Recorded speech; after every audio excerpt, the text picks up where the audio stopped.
Today, we're going to go into the book of Joshua. We've given these Torah portions names. Okay, the names of the Torah portions are all traditional. They come from the first few lines of the section of text.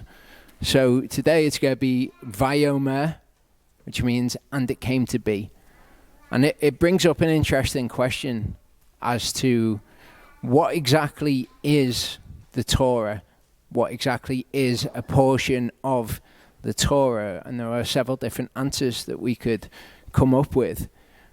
We kind of have in our head, when we think of what is the Torah, we think it's the first 5 books of the Bible.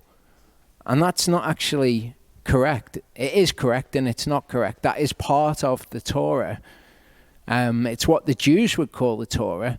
They would say, well, that's the law, that's the first 5 books, it's the books of Moses, so that's the Torah. Yeshua had a different idea about what the Torah was. He included the prophets and the writings in the Bible in the Torah, because Torah means teaching and instruction, basically. So whether this should be included in a Torah portion is an interesting question. Now, if we were to narrow down to the law, the prophets, and the writings, that would be the Torah, the prophets, and the writing. That's where you get the word Tanakh from. You've got the Torah, the Navi, or the Naviim, which would be the prophets, and the Ketuvim, which would be the writings. And from that you get Tanakh. But if we're actually looking what the law portion of that is, what is the Torah part, then we can actually include Joshua within that itself, just in the Torah part of it. So what do I mean by that? Well, if I was to ask you who wrote the Torah, I think most people would probably say that Moses wrote the Torah. But as it turns out, that might not be exactly correct. It is known as the Torah of Moshe. It's also known as the Torah of Elohim. So it was Elohim's Torah, which he gave to Moshe, and Moshe taught the Torah. But does that mean that he actually wrote the Torah and all of the Torah? Deuteronomy 34, 5-8 says, "And Moshe, the servant of Yehovah, died there in the land of Moab, according to the mouth of Yehovah.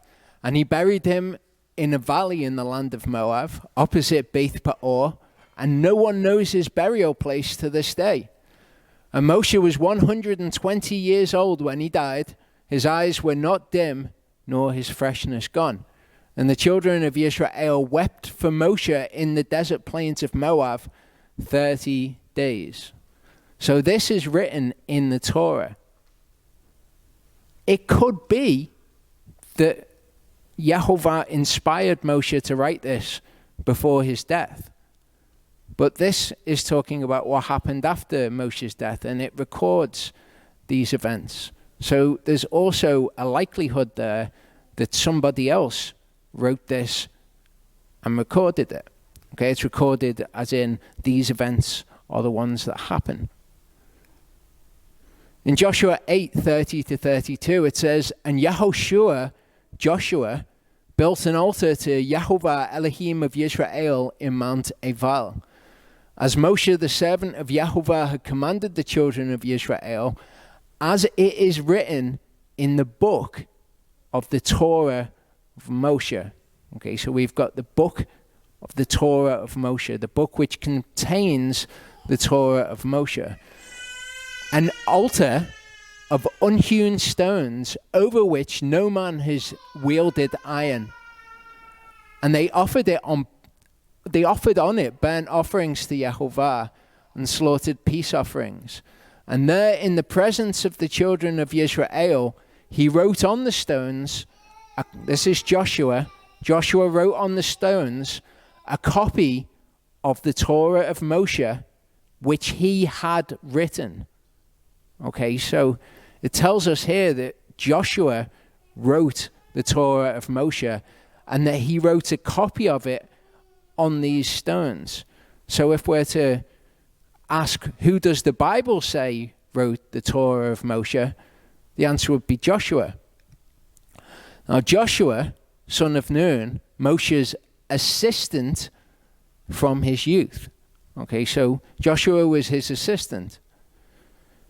Exodus 33 verse 11 says, thus Yehovah spoke to Moshe face to face as a man speaks to his friend. Okay, in the tent of meeting, this is where Yehovah would speak to Moshe. And he would return to the camp. Moshe would return to the camp, but his servant Joshua, son of Nun, a young man, did not leave the tent. Okay, so when he spoke to Moshe face to face, Moshe would go back to the camp and Joshua would stay in the tent. And the scriptures tell us Joshua wrote the Torah of Moshe. Now in John 5, it says, for if you believed Moshe, you would have believed me, since he wrote about me. But if you do not believe his writings, how shall you believe my words? So that could seem like a fairly cut and dry case. Who wrote the Torah? Moshe wrote. If you do not believe his writings, okay. Jeremiah 36, 1-4. I think it's more than 1-4 actually that I've covered here. It says, I came to be in the 4th year of Jehoiakim, son of Yoshiahu, king of Yehudah, that this word came to Yirmiyahu, to Jeremiah, from Yehovah. So this is what Yehovah says to Jeremiah. Take a scroll and write on it all the words that I have spoken to you against Israel, against Yehudah, and against all the nations from the day I spoke to you, from the days of Yoshiahu, even to this day. So he's commanded, I want you to write on this scroll. It could be that the house of Yehudah hears of all the evil which I plan to bring upon them, so that each one turns back from his evil way, and I shall pardon their crookedness and their sin.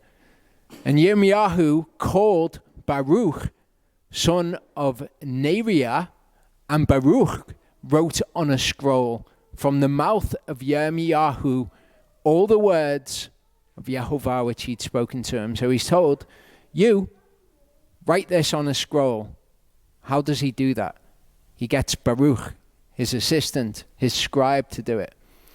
And Yirmiyahu commanded Baruch, saying, I am shut up, I am unable to enter the house of Yehovah.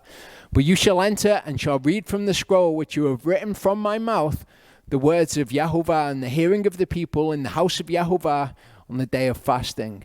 And also read them in the hearing of all Yehudah who came from the cities. In verse 10 it says, and Baruch read from the book the words of Yirmiyahu in the house of Yehovah, in the room of Gemiyahu, son of Shaphan the scribe. Okay, in the hearing of all the people. So he's the one who writes it. Commanded by Yehovah, write these things, but Baruch is the one who writes it. Jeremiah 36, 27-28 says, and after the king had burned the scroll with the words which Baruch had written from the mouth of Yirmiyahu, so he wasn't very happy, and he burns this scroll when he hears what's prophesied. The word of Yehovah came to Yirmiyahu again, saying, take another scroll and write on it. Okay, so Yehovah recognizes here that in what Yirmiyahu did in getting Baruch to write the scroll, he had taken a scroll and written upon it. And he says, I want you to do it again. I want you to take another scroll and write upon it. Yirmiyahu took another scroll and gave it to Baruch the scribe, son of Neriah, who wrote on it from the mouth of Yirmiyahu all the words of the book. So he writes it out again. We've got a similar situation with Moshe and Joshua, don't we? He's his assistant. He's said to have written the book. So when it says Moshe wrote this, it doesn't exclude the possibility. Now, something else as well. The word which means to write, okay, when we when we hear it in English, write, we think of the verb to write something down. That's what he did. It says it very plainly. They were his writings. He wrote it. But the word also means to record. The Hebrew and the Greek words both mean to write something, the actual physical act of writing, and also to record something. So when it says write on this scroll, take another scroll and write these words, it can be take another scroll and record these words. Moshe's writings, and when it says he wrote, it can be Moshe recorded these things, so it can be by the hand of Joshua. So Philip found Nathanael and said to him, we have found him who Moshe in the Torah and the prophets did write or did record. Yeshua of Nazareth, the son of Yosef. Okay, so Moshe in the Torah. You've got the Torah of Moshe, and that's distinct from the prophets sometimes, but sometimes they're all recorded as the Torah as one. In Luke 24:44, Yeshua says to them, these are the words which I spoke to you while I was still with you, that all have to be fulfilled that were written in the Torah of Moshe, that's Moshe's Torah, his teaching, and the prophets, and the Psalms concerning me. So that's those three categories. It's the Torah, the prophets, and the writings. In John 10, Yeshua answered them, is it not written in your own Torah, I said, you are Elohim. So when we read this, if we've got that narrow, traditional Jewish understanding of what the Torah is, we just think it's the first 5 books of the Bible, and we'd say, well, where is it in the Torah that says, I said you are Elohim? Because it's in fact Psalm 82. Okay, I said you are Elohim. So Yeshua refers to them individually, the Torah, the prophets, and the Psalms. Here he refers to the Psalms as part of the Torah. So you've got the Torah of Moshe, the book of the Torah of Moshe, the prophets, and the writings, and you can refer to all of them as Torah, because Torah doesn't just mean law, it means Yahovah's teaching. You could call the New Testament the Torah equally. John 12:34 says, the crowd answered him, we have heard out of the Torah that the Messiah remains forever, and how do you say the son of Adam has to be lifted up? Who is this son of Adam?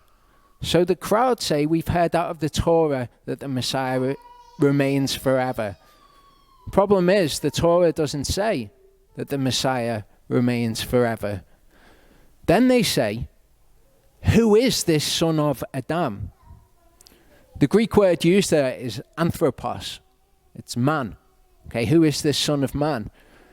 In Hebrew, there's a couple of different words that can mean man. There's Adam. Adam can either mean Adam, the name Adam, can mean mankind, or it can mean a man. You can have Ish. That's a man and Ish. You can also have Enosh. Enosh can mean man, and it can mean a man. The part of scripture that they're referring to here is actually from the prophets.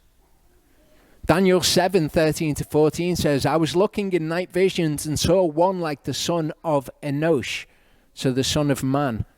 In the Septuagint, that is the son of Anthropos. Okay? Doesn't have to be Adam. In that English translation, they've put the son of Adam. That just means son of man in Hebrew. Okay, son of Enosh also means son of man in Hebrew, and that's a son of Anthropos in the Greek. Coming with the cloud of the heavens, and he came to the Ancient of Days, and they brought him near before him. And to him was given rulership and preciousness and a kingdom that all peoples, nations, and languages should serve him. His rule is an everlasting rule. So this is the son of Anthropos who remains forever. And this is a scripture from the prophets. So we see the writings, the prophets, the Torah of Moshe, or the book of the Torah, all referred to as Torah. So Joshua, who wrote the book of the Torah of Moshe, his later writings would also be included in this. In Joshua 24 verse 26, it tells us, this is right at the end of the book of Joshua when Joshua is old. It says, then Joshua wrote these words in the book of the Torah of Elohim. Again, the Torah of Elohim, the Torah of Moshe, they're one and the same. Just like when we hear Elohim did something, and we also hear that Hasatan did the same thing, and that's reconciled because Hasatan did something and Yehovah did it through him, so to speak. Yehovah's Torah is Moshe's Torah. People get very confused thinking, well, we don't follow the law of Moses anymore, and they try to distinguish it from God's law, but Elohim gave his law to Moshe. So it's simultaneously his law and Moshe's law. But Joshua wrote all of those words in the book of the Torah of Elohim. This is at the end of the book of Joshua. He wrote the book of the Torah, including Moshe's death, and then he records all the words which we're going to study in the book of the Torah. So is Joshua the Torah portion? I would say yes. Luke 24 verse 27.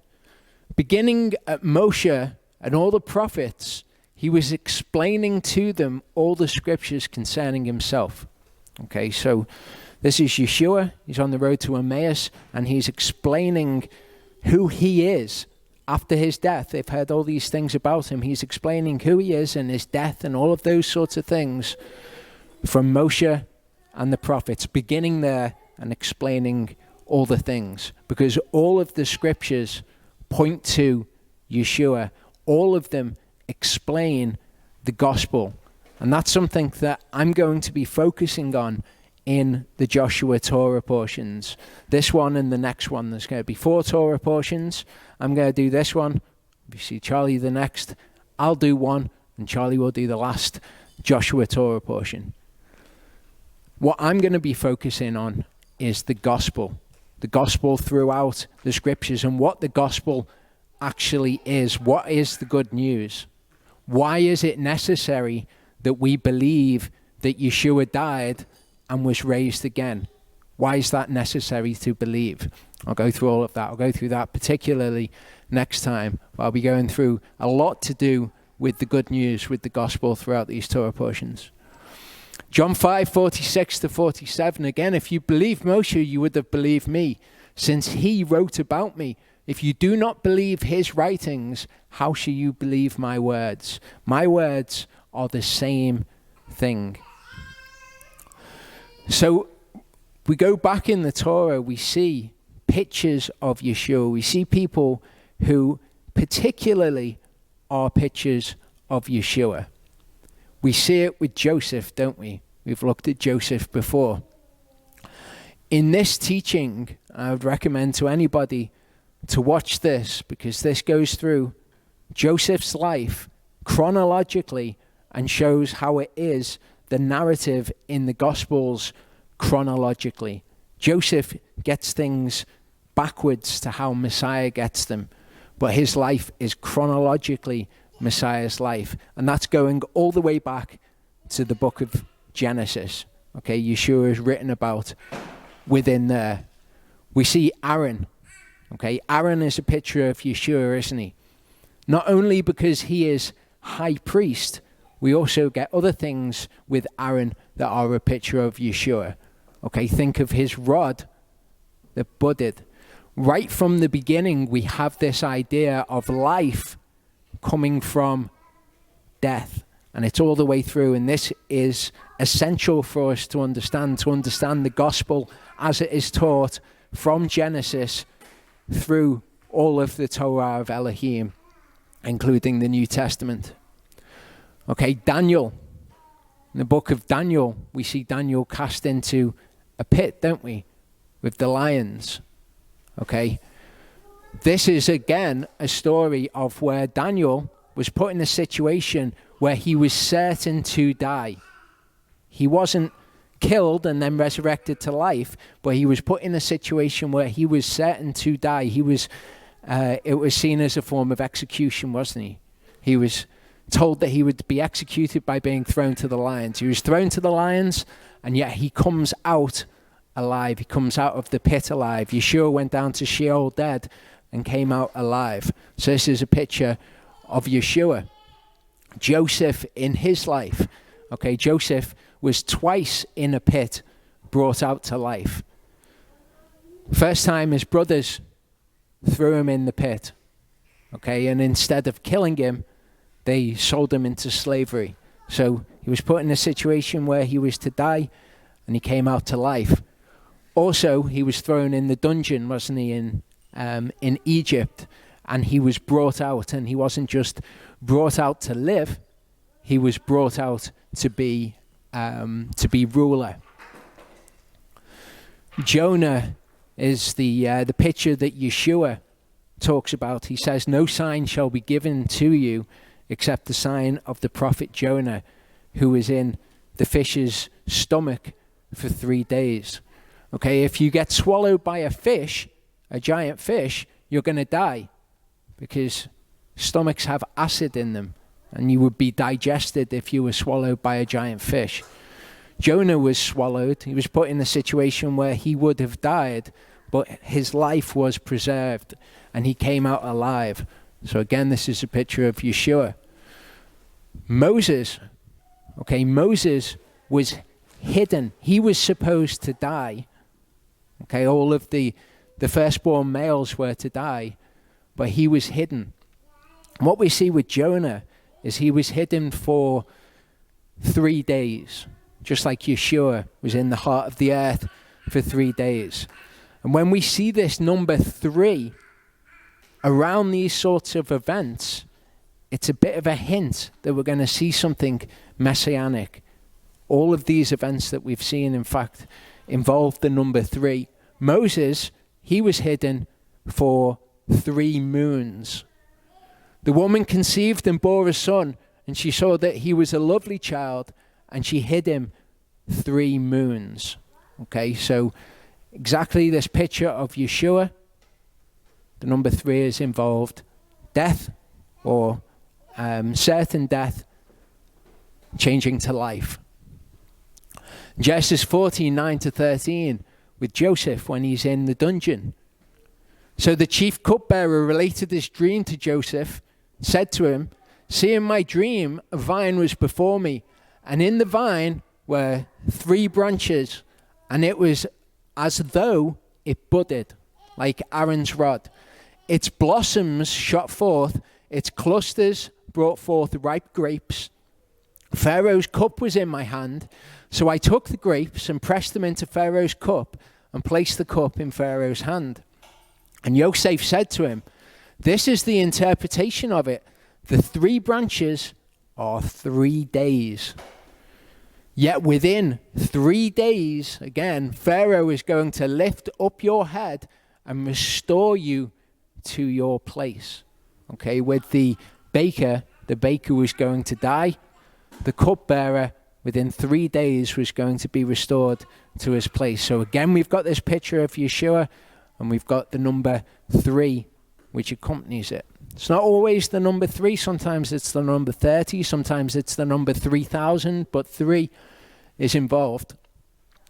In Numbers 20:29, it says, "When all the congregation saw that Aharon was dead," okay, the high priest had died, "all the house of Israel wept for Aharon 30 days. And you might think, well, that's just a period of mourning. It's not. The periods of mourning that we see throughout the scriptures are all different. Joseph was mourned for 40 days, for example. 30 days is something which points us to the death of the high priest, Yeshua's death. Okay, Daniel 6:7-10, the reason he was thrown into the pit. "All the governors of the kingdom, the nobles and viceroys, the counselors and advisors have consulted together to establish a royal decree and to make a strong interdict that whoever petitions any elah, any god or man, for 30 days, except you, O king, is thrown into the den of lions. Now, O king, establish the interdict, sign the writing, so that it is not to be changed, according to the law of the Medes and the Persians, which does not pass away. So King Darius signed the written interdict. And Daniel, when he knew that the writing was signed, went home, and in his upper room, with his windows open toward Jerusalem, knelt down on his knees 3 times a day. Okay, so the law was, if you do this, then you will die. Daniel puts himself in this situation of certain death again and again. We've got the number 3. And what happens to him? He comes out of this situation of death to life. Samson.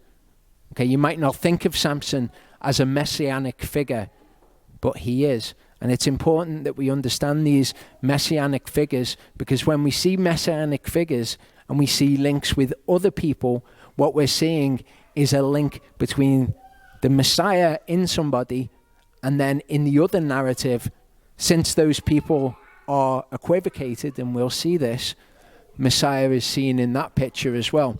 So with Samson, the house was filled with men and women. Okay, so this is when they capture Samson and they force him to entertain them.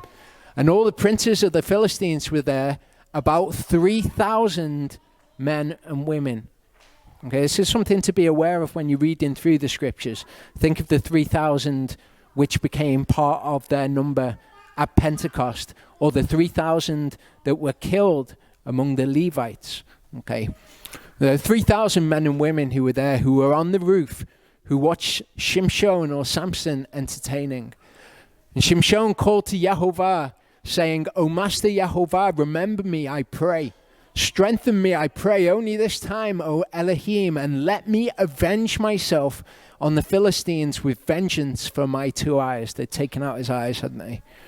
And Shimshon took hold of the 2 middle columns which supported the house, and he braced himself against them, one on his right and the other on his left. And Shimshon said, let me die with the Philistines. And he bowed himself mightily, and the house fell on the princes, on the 3,000 who were there. Judges 13, we get introduced to Samson. Okay, so we've just seen what Samson's death is.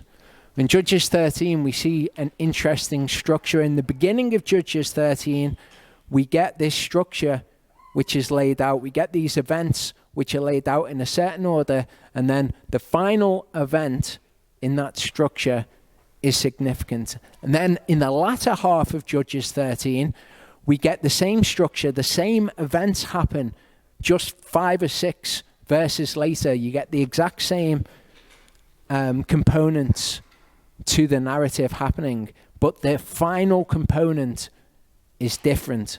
And if we pay attention to the final component, which is what that structure is drawing our attention to, then we learn something interesting. Okay, so we've seen this number with Samson. What does Samson tell us about the Messiah? Well, at the beginning of Judges 13, we see the description of a man and his wife. In Judges 13:6, 4 verses later, we see a description of a man and his wife, who are Samson's mother and father, Manoah and his wife. Judges 13:3, we see the appearance of an angel. That's what we see after the description of the man and his wife later in Judges 13. Then we see the promise of a son being given.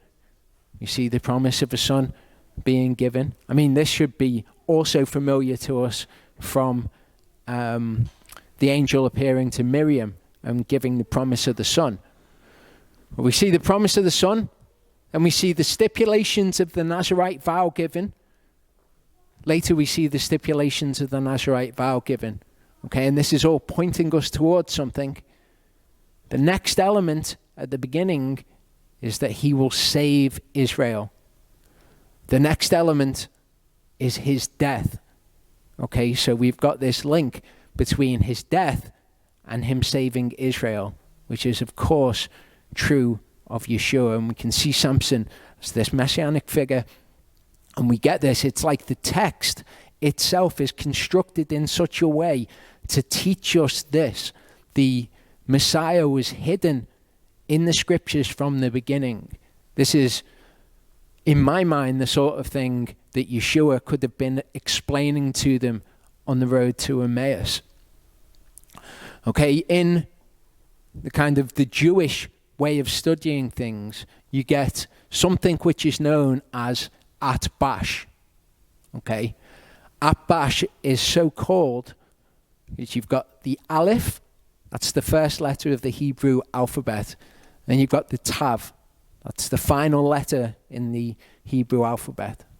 And these structures, you take the first element and you take the last element, okay, and they will be the same, or they'll be a mirror image of each other, they'll be related to each other, they'll contain the same elements. Then you go to the second element, the Beit, like the B, okay, and then the Sheen. The Beit is the second letter, the Sheen is the second to last.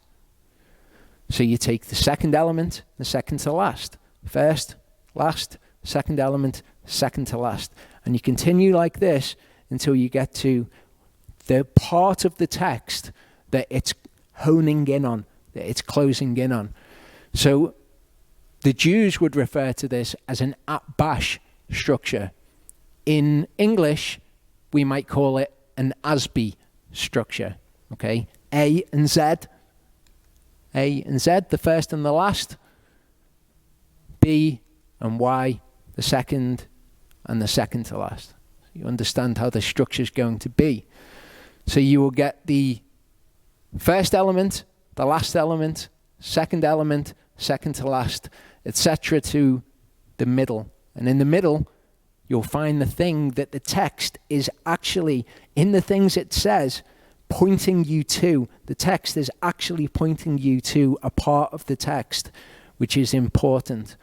Sometimes on the central axis, you will find that the elements start to reverse, and everything after the central axis is what you saw before in reverse. Sometimes not, but the central axis is always important, and it will always teach you something important. So I'm going to have to read these. I thought they'd be bigger. I think people online can probably see them. Judges 13:25. The Ruach begins to move in Samuel between Sorah and Eshtaol. Okay, the last element in Judges 16 is Samson is buried between Sorah and Eshtaol. So you see Sorah and Eshtaol mentioned. There's an emphasis on and repetition of the words relating to Samson's eyes in Judges 14 at the beginning. Judges 16, second to last element in this structure, is Samson seeks vengeance for his eyes. So again, it's focused on Samson's eyes. Samson conquers the roaring lion in Judges 14. Judges 16, he conquers the Philistines. He conquers the 3,000 Philistines. Samson had a feast in Judges 14. The Philistines have a feast in Judges 16. Samson makes fun of the Philistines who triumph in the end. The Philistines make fun of Samson who triumphs in the end. So it's the same thing, but it's a reversal here. Samson took what didn't belong to him and returned to Israel in one particular circumstance. And again, Samson takes what didn't belong to him and he returns to Israel at the end of the narrative. Samson desires to go into his wife in Judges 15 at the beginning. Samson desires to go into a prostitute in Judges 16. Samson's unfulfilled desire at the beginning to go into his wife. You also see a desire that is fulfilled at the end. Here, though, it's the reverse. It's a desire that's fulfilled, and this desire is a thirst that he has. So you see his desire fulfilled here. Judges 15, you see the usage of animals, which are foxes, where he ties the tails together of the foxes, and they go in and they set fire to all of the crops. We see the usage of animals at the end as well, the jawbone of the donkey, which is used. We also see an image of fire, and we also see burning vegetation. So within this narrative, which teaches us something on the surface, the plain meaning of the text, within that we've got this structure which is honing in on a central part. The Philistines investigated the cause of the problems, and they confronted the cause. Judah investigate the cause of the problem and confront the cause at the end of the narrative. Samson is attacked in Judges 15, and the Philistines are attacked. You notice this is closing in. This is Judges 15:8, where Samson's attacked. The Philistines are attacked in Judges 15:9, but there's an element that's between those two attacks, which is the thing that the text is focusing our attention in on. And that thing is Samson dwelling in the rock. Okay, obvious messianic significance there. So Samson's a messianic figure. Moses is a messianic figure. Joseph is a messianic figure. Aaron's a messianic figure. Daniel's a messianic figure. And Jonah's a messianic figure. Jonah's the one that, of course, Yeshua points to specifically. But Joshua is also a messianic figure.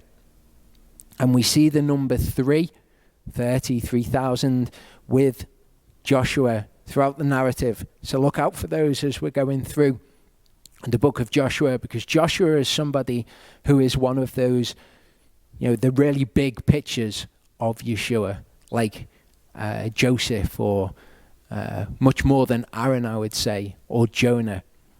Okay, Joshua is going to teach us a lot about Yeshua, and you'll notice in all of these things, it teaches us about the gospel, the thing that is particularly pointed out by all of these the structures, by all of the pictorial representations of the people. What we're learning about is the gospel, the death, burial, and resurrection of Yeshua.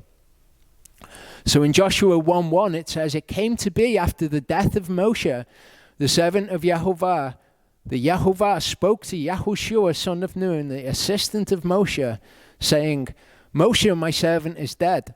So now arise, pass over this Jordan, you and all this people, to the land which I am giving to them, to the children of Israel. Every place on which the sole of your foot treads, I have given you, as I spoke to Moshe. From the wilderness and this Lebanon, even as far as the great river, the river Euphrates, all the land of the Hittites, to the great sea, toward the going down of the sun, is your border. No man is going to stand before you all the days of your life. As I was with Moshe, so I am with you. I do not fail you, nor forsake you. Be strong," that word is chazak, "and courageous," and that word is amatz. We've looked at the word chazak before. This is what Yehovah did to Pharaoh's heart. He strengthened it. He chazaked Pharaoh's heart.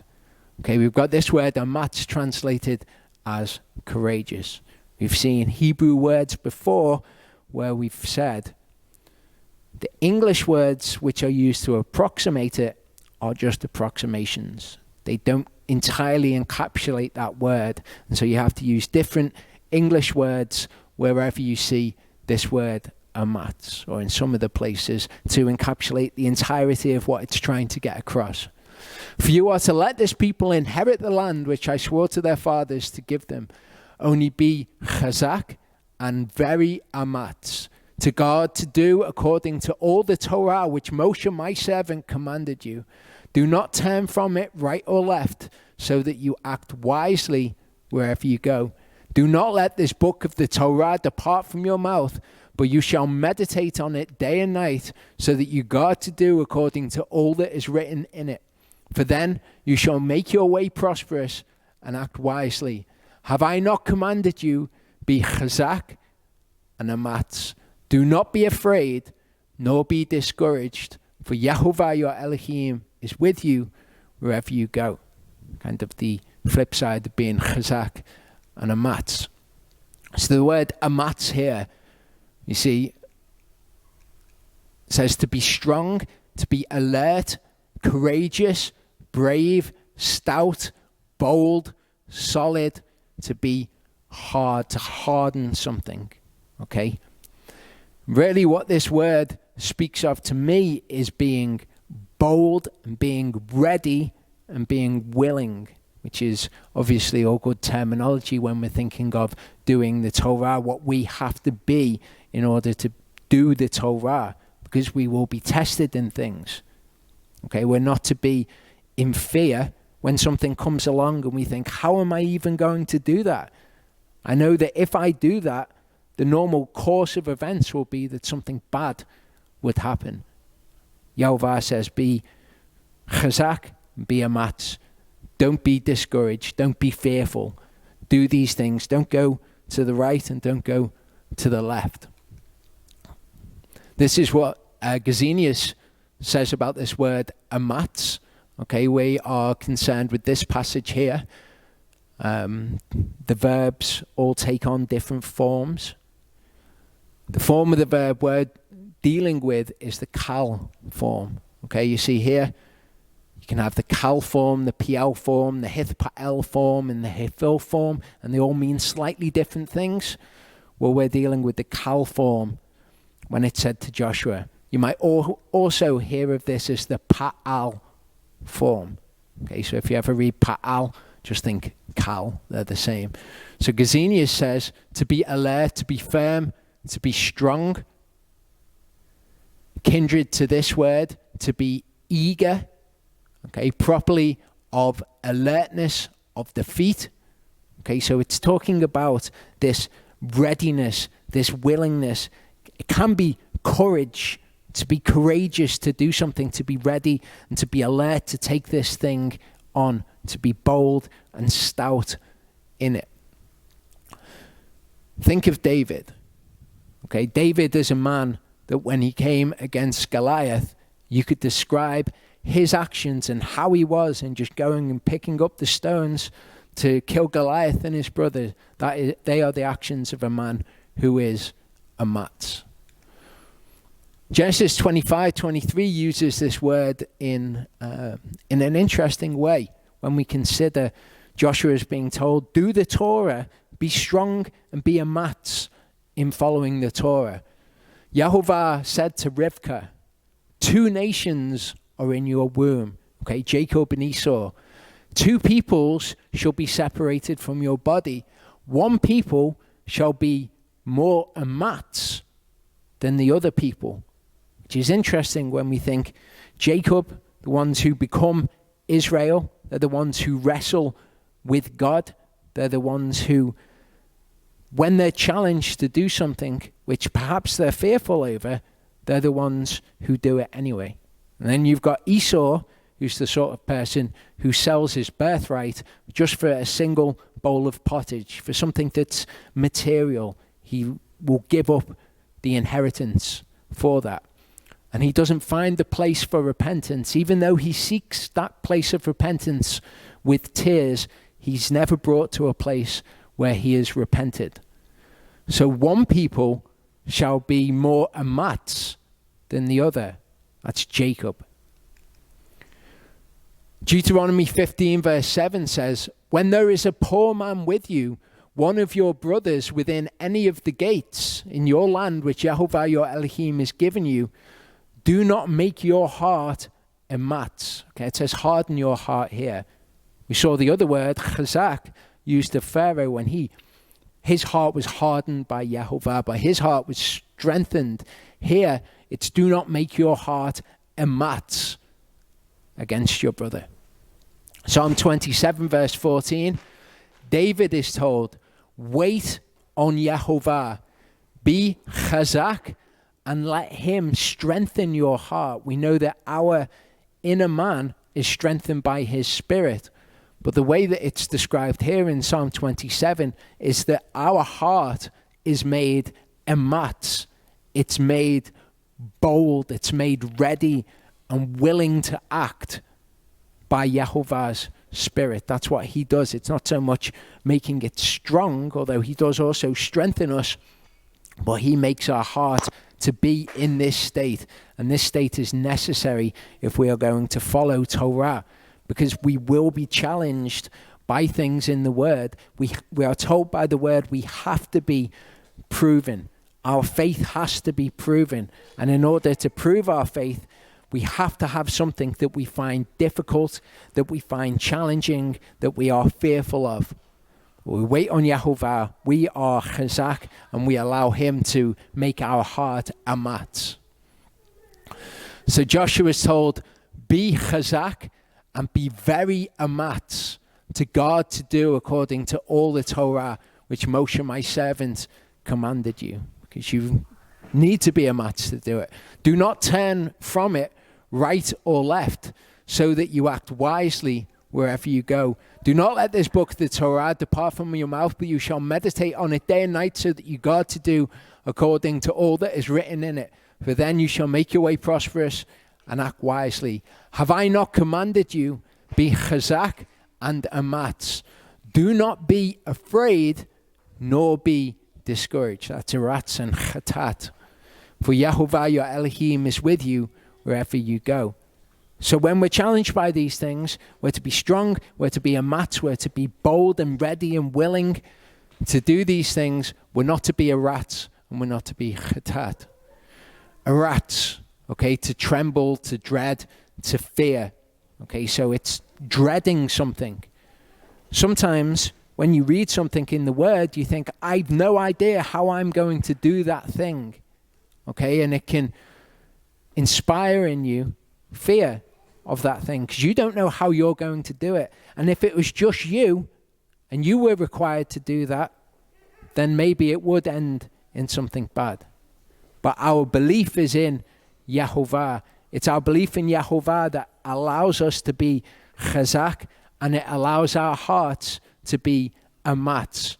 Because when he's asked us to do something, we don't know how it's going to work out, but we know that he is with us in it.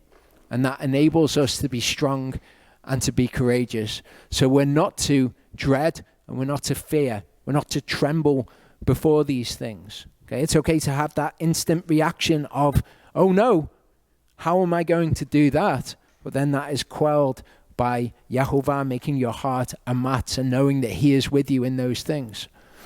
Deuteronomy 7:17-21 says, when you say in your heart, these nations are greater than I am unable to drive them out, do not be afraid of them. That's the word yareh. Remember well what Yehovah your Elohim did to Pharaoh and to all Mitzrayim. And this word yareh is used along with this word aratz, to fear, to tremble. They're synonymous to a large degree. The great trials which your eyes saw, the signs and the wonders, the strong hand, the outstretched arm by which Yehovah your Elohim brought you out, Yehovah your Elohim does so to all the peoples of whom you are afraid. So you're going to be afraid when you see what it is that you've got to conquer. But when these things come up in your heart, don't be afraid. Let your heart be amatz, be strengthened by Yehovah.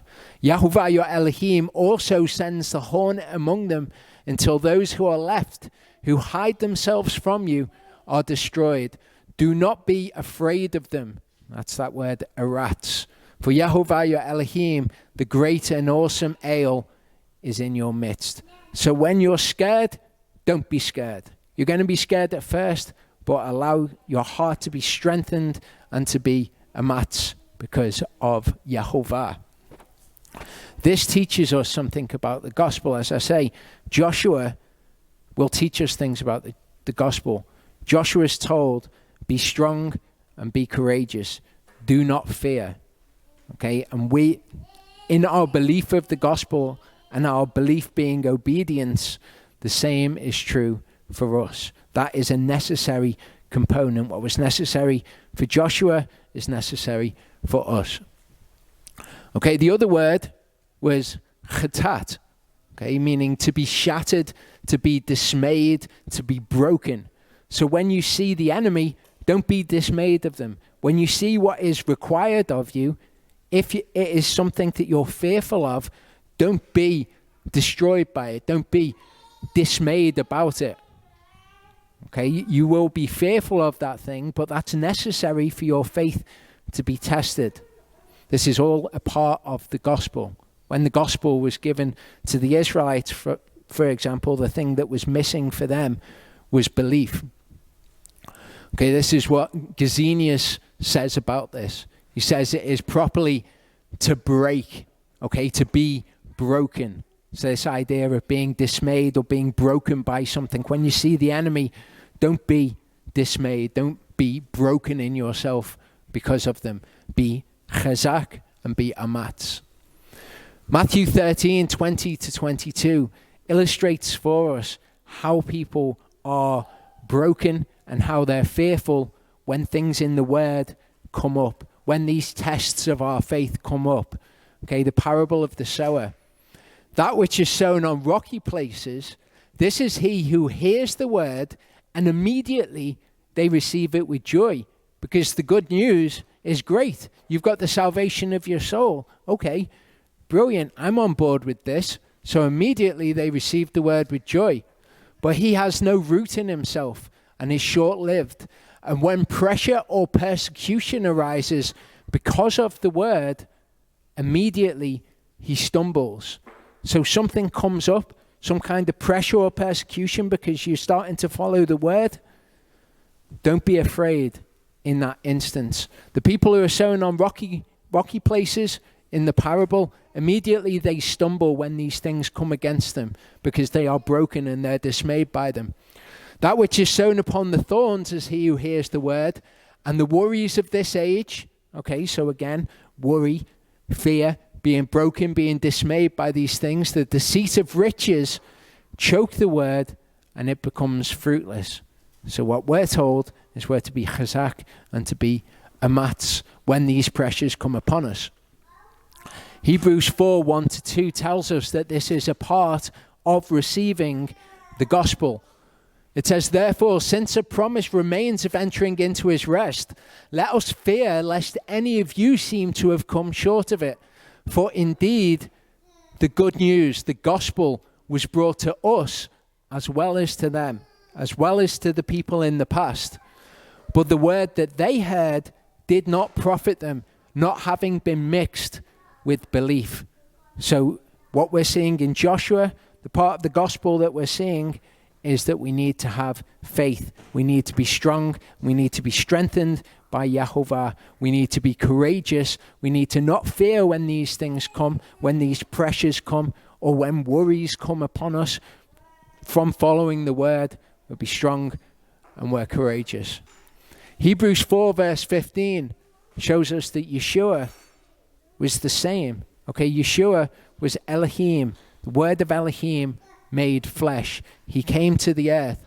It says, we do not have a high priest who is unable to sympathize with our weaknesses, but one who was tried in all respects as we are, apart from sin. So Yeshua was flesh, okay? He was tried as we are, okay? Exactly the same sort of things that we worried about, he worried about, okay? But he was without sin. Okay? As we've learned from the beginning, sin's desire is towards you, but you should master it. Yeshua was tried in exactly the same way as we are, but he didn't sin. He's the example to us. In the Garden of Gethsemane, Yeshua came with them to a place called Gethsemane, said to the disciples, sit here while I go over there and pray. And he took with him Kepha and the two sons of Zabdi, and he began to be grieved and deeply distressed. Okay? Well, what does Yehovah say? He says, when these things arise in your heart, do not fear. Okay? Yeshua was tried in the same way. He was distressed, but he was chazak, and he was amatz in the face of all of these things, like Joshua. Then he said to them, my soul is exceedingly grieved, even to death. Stay here and watch with me. And going forward a little, he fell on his face and prayed, saying, O my Father, if it is possible, let this cup pass from me. Yet not my will be done, but yours. And Joshua was exactly the same. Okay? We have these as examples to us When that fear or that dismay arises in our hearts and we think, how am I to do this? We remember the Yehovah is with us and we're strengthened by it, and our heart is made amatz. Luke 21, 9-12. Okay. Obviously, the New Testament's written in Greek. It says, when you hear of wars and unrests, do not be alarmed. And that's that same word in the Septuagint as we saw as being dismayed, chatat. Okay, so Yeshua says, when you hear of wars and unrests, and he gives the same admonition, don't be dismayed, don't be broken by these things. As it's translated here, do not be alarmed, for these things have to take place, but the end is not soon. Okay, so when we see these things taking place, they have to take place. But Yeshua tells us the end isn't soon. That's not what you're looking for the end. Then he said to them, nation shall rise against nation, and kingdom against kingdom. And there shall be great earthquakes in various places, scarcities of food, deadly diseases, and there shall be horrors and great signs from heaven. Okay? So, arguably, we are seeing some of these sorts of things. We're seeing deadly diseases. Okay? Not so much we're seeing great signs from heaven. And then Yeshua gives us the one thing that we're looking for, the one thing by which we're going to be able to identify, no, okay, this isn't the stuff that's happening when the end is not near. This is the end. He says, but before all this, so before even you see these wars and nations rising against nations, earthquakes, deadly diseases, signs from heaven, before you even see those things, you must have seen something else first. He says, before all this, they shall lay their hands on you and persecute you, delivering you up to the congregations and prisons, and be brought before kings and rulers for my name's sake. So when we're looking for signs of the end, and we're looking at all of these things, how we know whether or not they're the actual signs of the end, the actual birth pangs, is before all this, they'll lay their hands on you and they'll take you before the rulers. Okay, that's something that could happen very quickly. Okay, you think of the rise of certain political correctness in the world and certain things having violence done against them. So that could rise very quickly.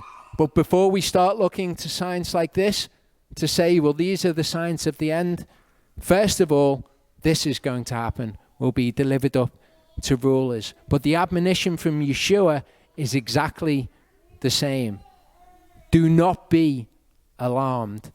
Be strong, be courageous, be chazak, and be amatz.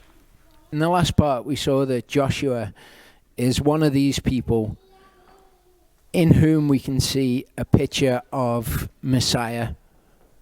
And when we see these people, we learn something through them about the gospel.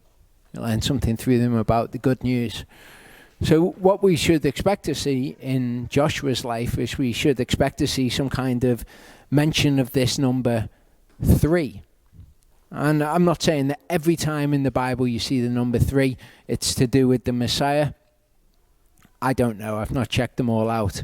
But commonly, when you see this, it is. So we're up to verse 10, chapter 1.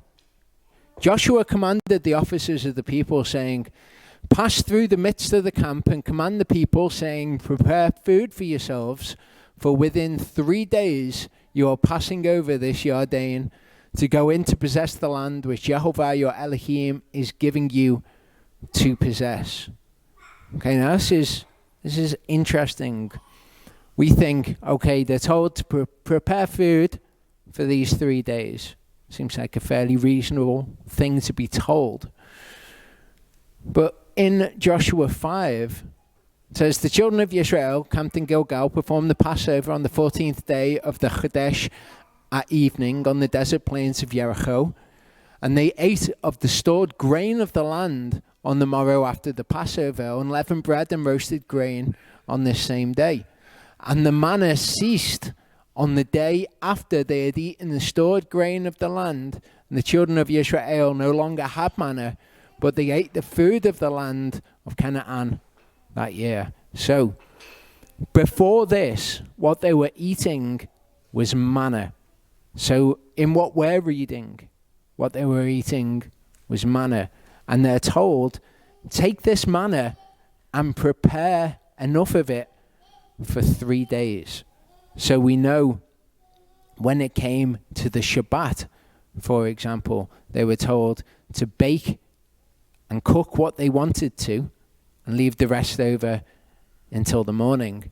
Here, we also see that they're told to prepare food for 3 days this time in advance. So the manna could be taken and prepared in advance. Verse 12 says, and Yahushua spoke to the Reubenites and to the Gadites and to the half-tribe of Manasseh, saying, remember the word which Moshe, servant of Yahuwah, commanded you, saying, Yahuwah your Elohim is giving you rest, and he shall give you this land. And this word here is nuach. Nuach is the word for rest that you sometimes see associated with the Sabbath rest. So we've got this preparation of food for 3 days, and then we've got this mention of the same sort of rest that you get on the Sabbath. I don't know if they're connected, but it stuck out to me. So Elohim's giving you rest, and he shall give you this land. Let your wives, your little ones, and your livestock stay in the land which Moshe gave you beyond the Jordan, but you shall pass before your brothers in fives, all your brave fighters, and shall help them. So when they came to this area, they saw that it was good for raising flocks on, and they said to Moshe, can we have this land as our inheritance? Moshe asked Yehovah, they're allowed to keep that land, but they have to go and fight in the land of Canaan. So their land is on the other side of the Jordan, but when all of Israel cross over the Jordan, they were told, you're going to have to go over and you're going to have to fight. Your little ones and your wives can stay on the other side, but you guys, you've got to come over. You can't just dwell there and not help the rest of Israel. Until Yehovah has given your brothers rest as unto you, so shall they also take possession of the land which Yehovah your Elohim is giving them. Then you shall return to the land of your possession and shall possess that which Moshe the servant of Yehovah gave you beyond the Jordan toward the rising of the sun. So this is the fulfillment, if you like, of what we saw in Torah portions Matot and Maseh. They answered Joshua, saying, all that you have commanded us, we do, and wherever you send us, we go. According to all that we obeyed Moshe, so we obey you. Only let Yehovah your Elohim be with you as he was with Moshe. Whoever rebels against your command and does not obey your words in all that you command him is put to death. Only be chazak and be amatz. So they're saying, let Yehovah be with you as he was with Moshe. We want you to be chazak and we want you to be amatz.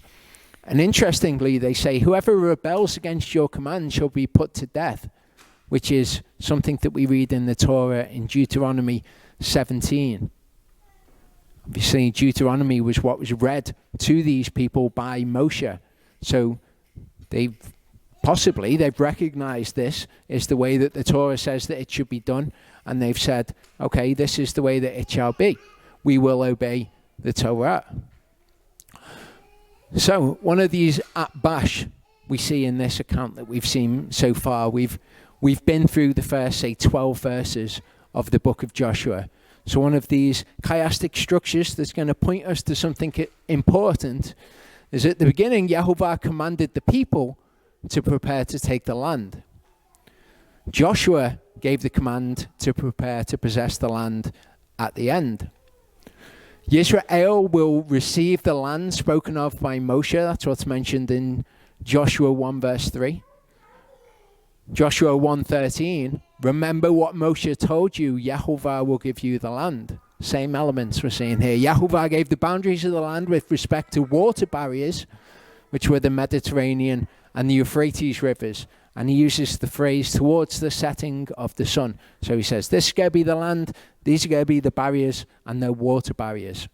At the end, Joshua gave the barriers of the inheritances of Gad, Reuben, and the half tribe of Manasseh. So those 2.5 tribes that were on the other side of the Jordan, he gives the boundaries of their inheritance with respect to the Jordan River 2 times.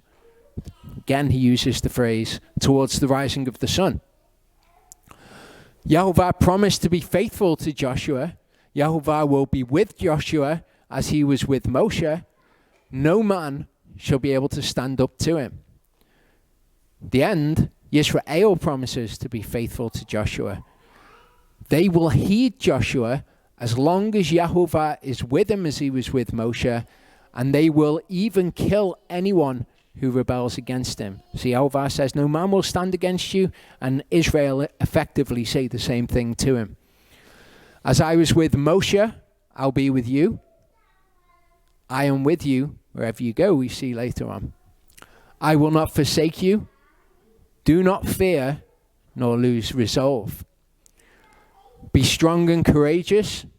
Behold, I have commanded you. Be strong and courageous. I will cause the people to inherit the land.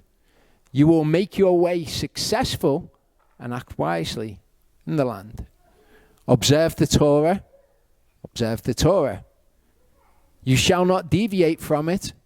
The Torah shall not depart from your mouth. It's effectively the same thing.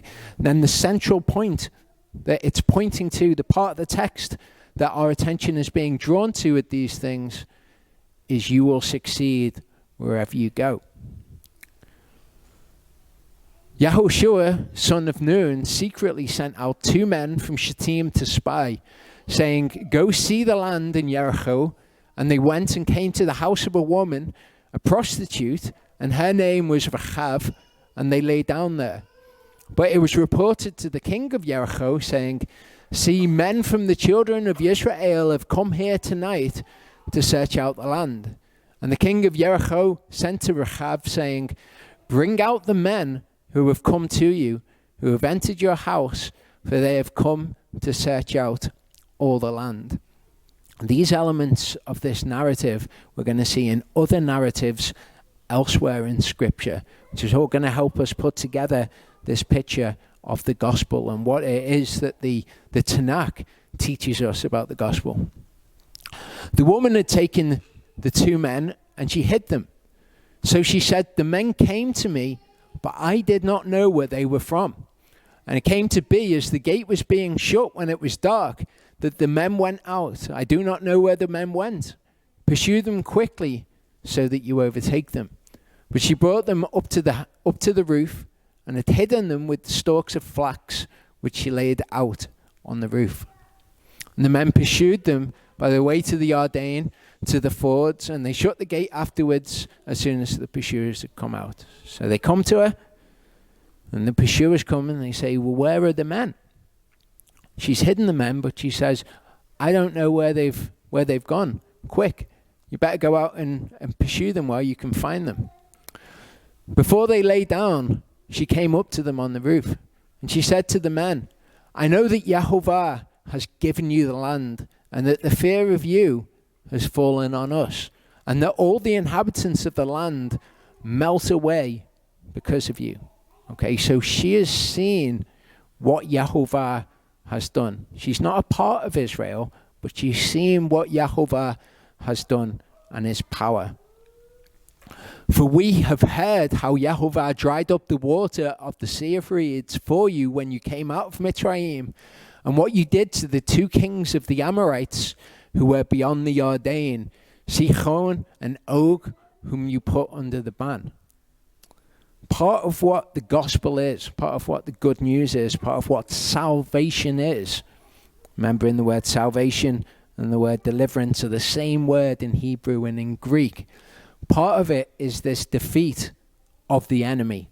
Okay, and part of what she recognizes is within Yahovah's power, what she specifically says is his defeat of the enemy. We saw what you did to the enemy, what Yahovah did. And when we heard our hearts melted, and there was no spirit left in anyone because of you. For Yehovah your Elohim, he is Elohim in heavens above and on earth beneath. And now please swear to me by Yehovah, since I have shown you kindness, that you also show kindness to my father's house, and shall give me a true token, and shall spare my father and my mother and my brothers and my sisters and all that they have, and shall deliver or save, same word, our souls from death. So this Gentile woman, having seen the salvation or the deliverance that Yehovah has brought to Israel, she asks that salvation is brought, that their souls are saved. And the men said to her, our souls for yours. If you do not expose this matter of ours, then it shall be when Yehovah has given us the land that we shall treat you in kindness and truth. Of course, this being a picture of Yeshua, who gave his soul for ours. His soul went to Sheol for 3 days before he was risen back to life. When we go into the land, we'll treat you in kindness and truth. And she let them down by a rope through the window, for her house was on the city wall, and she dwelt on the wall. She said to them, go to the mountain, lest the pursuers come upon you, and you shall hide there 3 days, until the pursuers have returned, and afterwards you'll go on your way. So 3 days, you're in a situation where you're being pursued to be killed. After 3 days, you'll come back. The men said to her, we are released from this oath of yours, which you have made us swear, unless when we come into the land, you bind this line of scarlet cord in the window through which you let us down, and unless you bring your father and your mother and your brothers and your father's household to your own home. And it shall be that anyone who goes outside the doors of your house into the street, his blood is on his own head, and we are innocent. And anyone who is with you in the house, his blood is on our head if a hand is laid upon him. If you expose this matter of ours, then we shall be released from your oath which you made us swear. So, what can we see from the structures of this that teach us about the gospel? There's a number of things in there that possibly stuck out to you from other narratives. But let's see what's there. First element, Rachav says, go to the mountains lest the pursuers see you. Hide 3 days until the pursuers turn back. Last element, after arriving at the mountain, the spies hid 3 days until the pursuers turned back. The pursuers couldn't find them because they were hiding. So the exact same elements are mentioned again at the end. The spies said, you shall tie this cord of scarlet thread in your window. The spies also said, we are absolved of this oath, unless. At the end, the spies said, if you relate this discussion, we will be absolved of our oath. And then we've got the tying of the scarlet cord in the window. The spies said, bring your father and his entire house, your mother and brothers, into the house. The end, or more towards the end, this is actually one verse apart. Anyone who stays with you in the house, so her mother's, her brothers and her father and all the rest are mentioned. The central element of this is anyone who leaves the doors of your house for the outside, his blood will be on his own head and we will be absolved. Okay, so what does this relate to us regarding the gospel? Exodus 12:22-23, you shall take a bunch of hyssop, dip it in the blood. Okay, so you've got the scarlet that is in the basin. You strike the lintel and the 2 doorposts with the blood that is in the basin. And none of you shall go out of the door of his house until morning. And Yehovah shall pass on to smite the Mitzrites, and shall see the blood, the scarlet, on the lintel and on the 2 doorposts. And Yehovah shall pass over the door and not allow the destroyer to come into your houses to smite you. So we've got the blood of the Passover lamb. Yeshua is our Passover lamb. They put it as a sign on the house, and they say, anyone who's in the house, they're going to be okay, but you can't leave the house. Exactly as is given to Rachav, who's also got to give this sign with the scarlet cord in her window, so that those in her house, their souls will be saved or delivered. Joshua 2:3-7, we see this. The king sent people to Rechav looking for the spies. In verse 7, the men of Jericho pursued the spies. Joshua 2:4, Rechav hid the spies. Joshua 2:6, Rechav hid the spies on a roof in the stalks of the flax. It's mentioned again, the same elements. Rechav stated, I don't know where they're from. Later, I don't know where they went. And the central element, the spies left Jericho through the city gate when it was about to close at dark. It seems like a bit of a strange element for all of the chiasm to be pointing to. You know, you could say, well, Yeshua is the gate and he saves us from darkness and we move into light and all that sort of stuff. And that would be perfectly valid. But there's more to this. What we see throughout all of these scriptures, throughout all of what Yeshua would call Torah, the prophets, the writings, the Torah of Moshe, we see these accounts which teach us about the gospel. And often these accounts are linked one to another by a particular thing. So here we've got a mention of the gates and darkness. We remember that Samson is this messianic figure. We compare the two spies, Samson and the gates. We'll see these things being linked together. Joshua 2:1, Joshua the son of Nun sent out of Shittim 2 spies to spy secretly, saying, go view the land. In Judges 16:1, we've got Shimshon going to Azar or Gaza. Joshua 2:1, they came to a prostitute's house named Rechav. Judges 16, Shimshon saw a prostitute and he went in unto her. And lodged there is mentioned in the 2 spies. Shimshon lay till midnight and arose at midnight. So he lodged there too. Joshua 2:2, they told the king of Jericho, saying, behold, there came men in hither tonight of the children of Israel to search out the country. In Judges 16, it was told to the Azathites, saying, Shimshon is come thither. Bring forth the men that are come to thee, which are entered into thine house, for they be come to search out all the country, is what is said in Joshua. In Judges, they compassed him in, and they laid wait for him. The woman took the 2 men, and she hid them. Shimshon was hidden inside the harlot's house. It came to pass about the time of shutting of the gate, when it was dark, that the men went out. Samson, he arose at midnight when it was dark, and he took the doors of the gate of the city. And the final element, we've got, it came to pass when the people heard the sound of the trumpet, and the people shouted with a great shout, that the wall fell down flat. This is what we have at the end of the narrative about Jericho. So with Samson, he took the doors of the gate of the city and the 2 posts, and he went away with them, bar and all, obviously, so that they could gain entrance to the city. If we look at this again from another aspect, we've got the spies went to observe, to see, or to re'eh Jericho. In Judges, Samson went to Azar, and he saw a harlot, same word that is used there.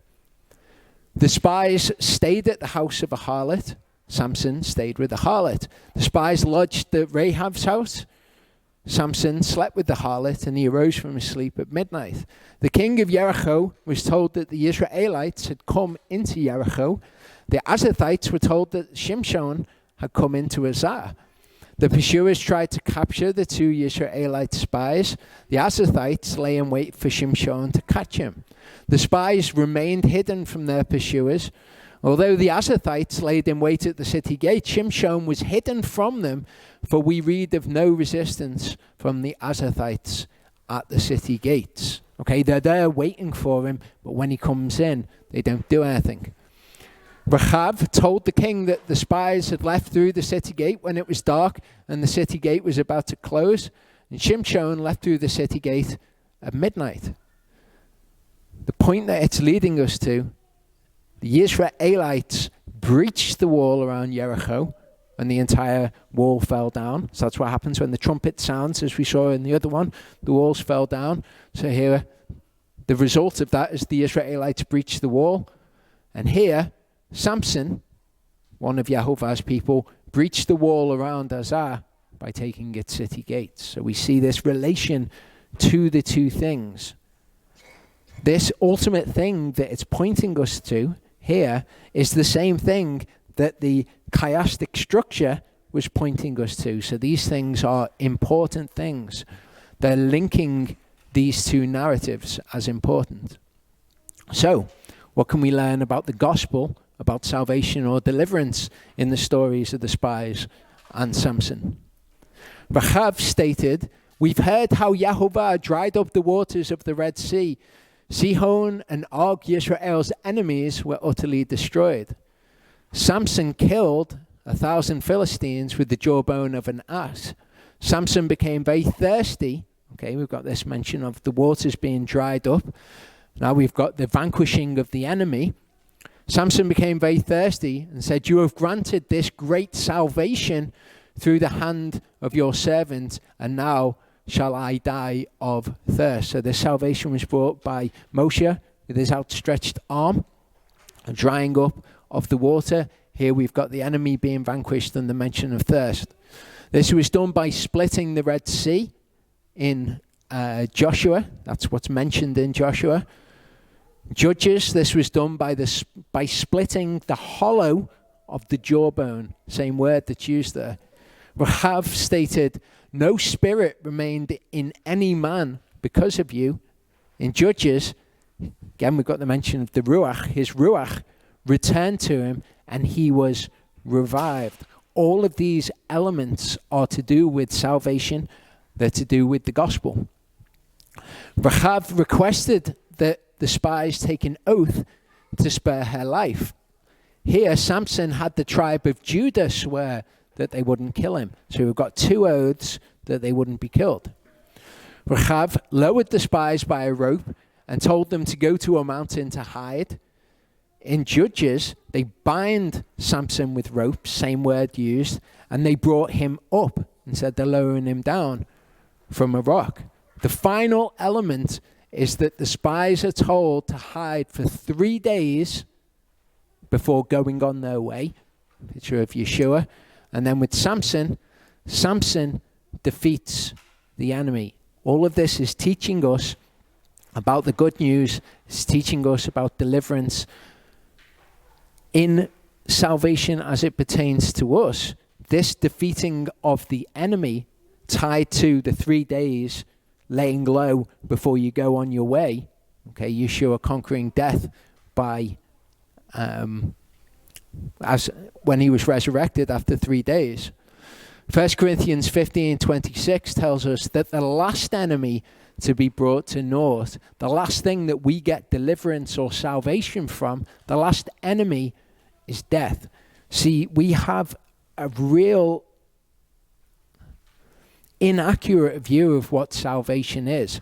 Salvation is all about being delivered from one's enemies. Okay, something which is stronger than you, that you are powerless to defeat, being defeated by Yehovah. And that's what we're seeing in all of these narratives. It is especially true of death. Death is an enemy that we are unable to conquer on our own, and we need the salvation or the deliverance of Yehovah to overcome. Okay, so if we look at a chiastic structure in Joshua 2, we'll see what else we can learn. Rachav hid the spies on the roof in stalks of flax. The pursuers chased them towards the Jordan crossing, and the pursuers went in the wrong direction. Rachav lowered the spies by a rope. She lived high on the city wall. She told the spies to hide for 3 days until the pursuers turned back, then continue, and the pursuers went in the wrong direction. Different verses, but it's the same thing which is mentioned in each of them. Rachav said, "I know Yehovah has given you the land, swear to me by Yehovah. The spy said, when Yehovah gives us the land, our souls for yours. And the middle point in that is Rahab saying, give me a sign or a token that you will keep me alive, or you keep alive my father, mother, brothers, sisters, and all that's theirs. How? By saving our souls from death. The salvation of the soul, the deliverance of the soul from the ultimate enemy being death. So all of this is right there all the way through the scriptures. It teaches us of who Yeshua is and what Yeshua was going to do. Now, if we compare the two spies in Joshua 2 with another set of two spies that we'll see, we'll establish a connection between the two narratives. Two Yisraelites are spies for Yahushua, for Joshua. Yehonathan and Ahimaaz are two spies for David. Two spies were given military intelligence and they were told to deliver it to Joshua. Yehonathan and Ahimaaz were given military intelligence and they're told deliver it to David, the ones that they're spies for. Two spies come to Rechav's house in Jericho. We've got Yehonathan and Ahimaaz came to a house in Bahurim. Rechav gave the spies military intelligence. Here we have a girl giving Yehonathan and Ahimaaz military intelligence. It was told to the king of Jericho that the two spies had come in. A young man saw Yehonathan and Ahimaaz come in and told Avshalom.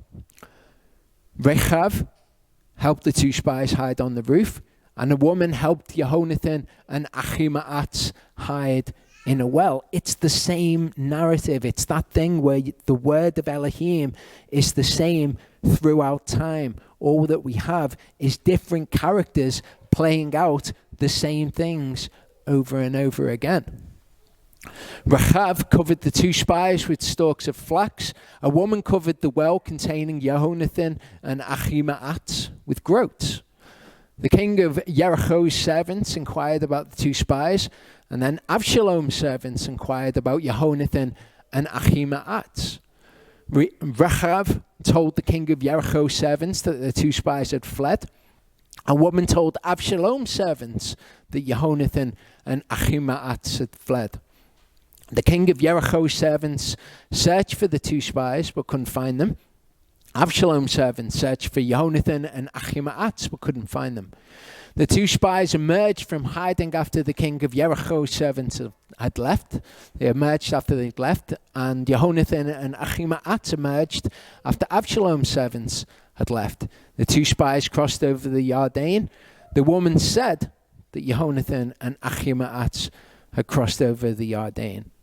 This is why when we have issues in our lives, that we can look to the word of Elohim and we can find what the solution is from that. We can find times when people have encountered similar things and done something the wrong way and how that didn't work out, or what is the correct way to do it. This is why the word is living and why it's cyclical. The two spies delivered the military intelligence to Yahushua. Yehonathan and Ahimaaz delivered the military intelligence to David, ultimately. So there's this linkage between those two spies and the two spies in David. We know that the two spies teach us about the gospel in Joshua. We'll see the same thing in the narrative in 2 Samuel.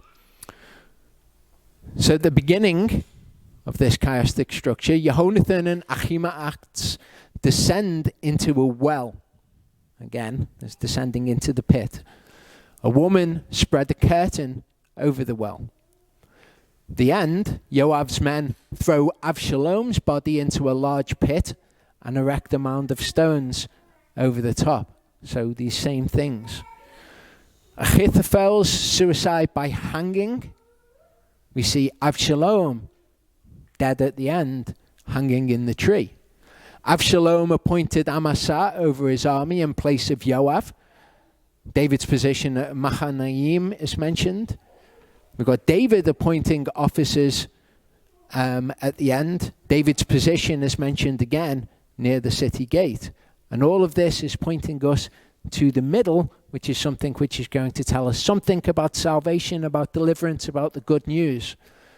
3 men brought David and his servants provisions because they were hungry, exhausted, and thirsty in the desert. Okay? As opposed to, I suppose, adding drunkenness to thirst. For us, in the picture of salvation, hunger, exhaustion that we have, and our thirst is met. And again, we have the number 3 mentioned. In Joshua 2, it continues and says, "And she said, 'Let it be according to your words.' And she sent them away, and they went, and she bound the scarlet cord in the window. So they left and came to the mountain and stayed there 3 days until the pursuers returned. And the pursuers sought them in all the way, but they did not find them." So they were trying to kill them. They hid there for 3 days, and then they came out to life. The 2 men returned. They came down from the mountain. They passed over, and they came to Yahushua, son of Nun, and they related to him all that had befallen them. And they said to Yahushua, "Truly Yahovah has given all the land into our hands, and also all the inhabitants of the land have melted away because of us." Again, another aspect of salvation. This will happen at the end, the salvation which is yet to come, when Yeshua comes and defeats the enemy before us to lead us into the land, when it will be said, "Truly Yahovah has given all of the land into our hands." Or something else to remember about Rachav, okay? Something else to do with salvation, deliverance, and the good news. Rachav is a Gentile. Rachav isn't a part of Israel. In Isaiah 56, 3-5, it says, "And let not the son of the foreigner who has joined himself to Yahovah speak, saying, 'Yahovah has certainly separated me from his people.' Nor let the eunuch say, 'Look, I am a dry tree.' For thus said Yahovah to the eunuchs who guard my Sabbaths and have chosen what pleases me and hold fast to my covenant, those foreigners who do this. To them I shall give in my house and within my walls a place and a name better than that of sons and daughters.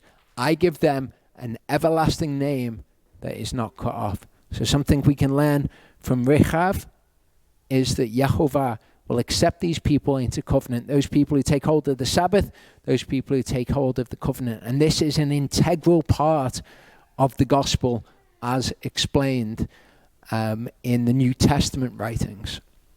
In Isaiah 42, 1-7, it says, "See my servant whom I uphold, my chosen one, my soul has delighted in. I have put my spirit upon him. He brings forth justice to the nations." Okay, so this is a prophecy of Yeshua. And this is part of this deliverance, part of the salvation. The enemy will be wiped out, but those who want to join with Yahovah and hold fast to his covenant will be a part of his people. "He does not cry out, nor lifts up his voice, nor causes his voice to be heard in the street.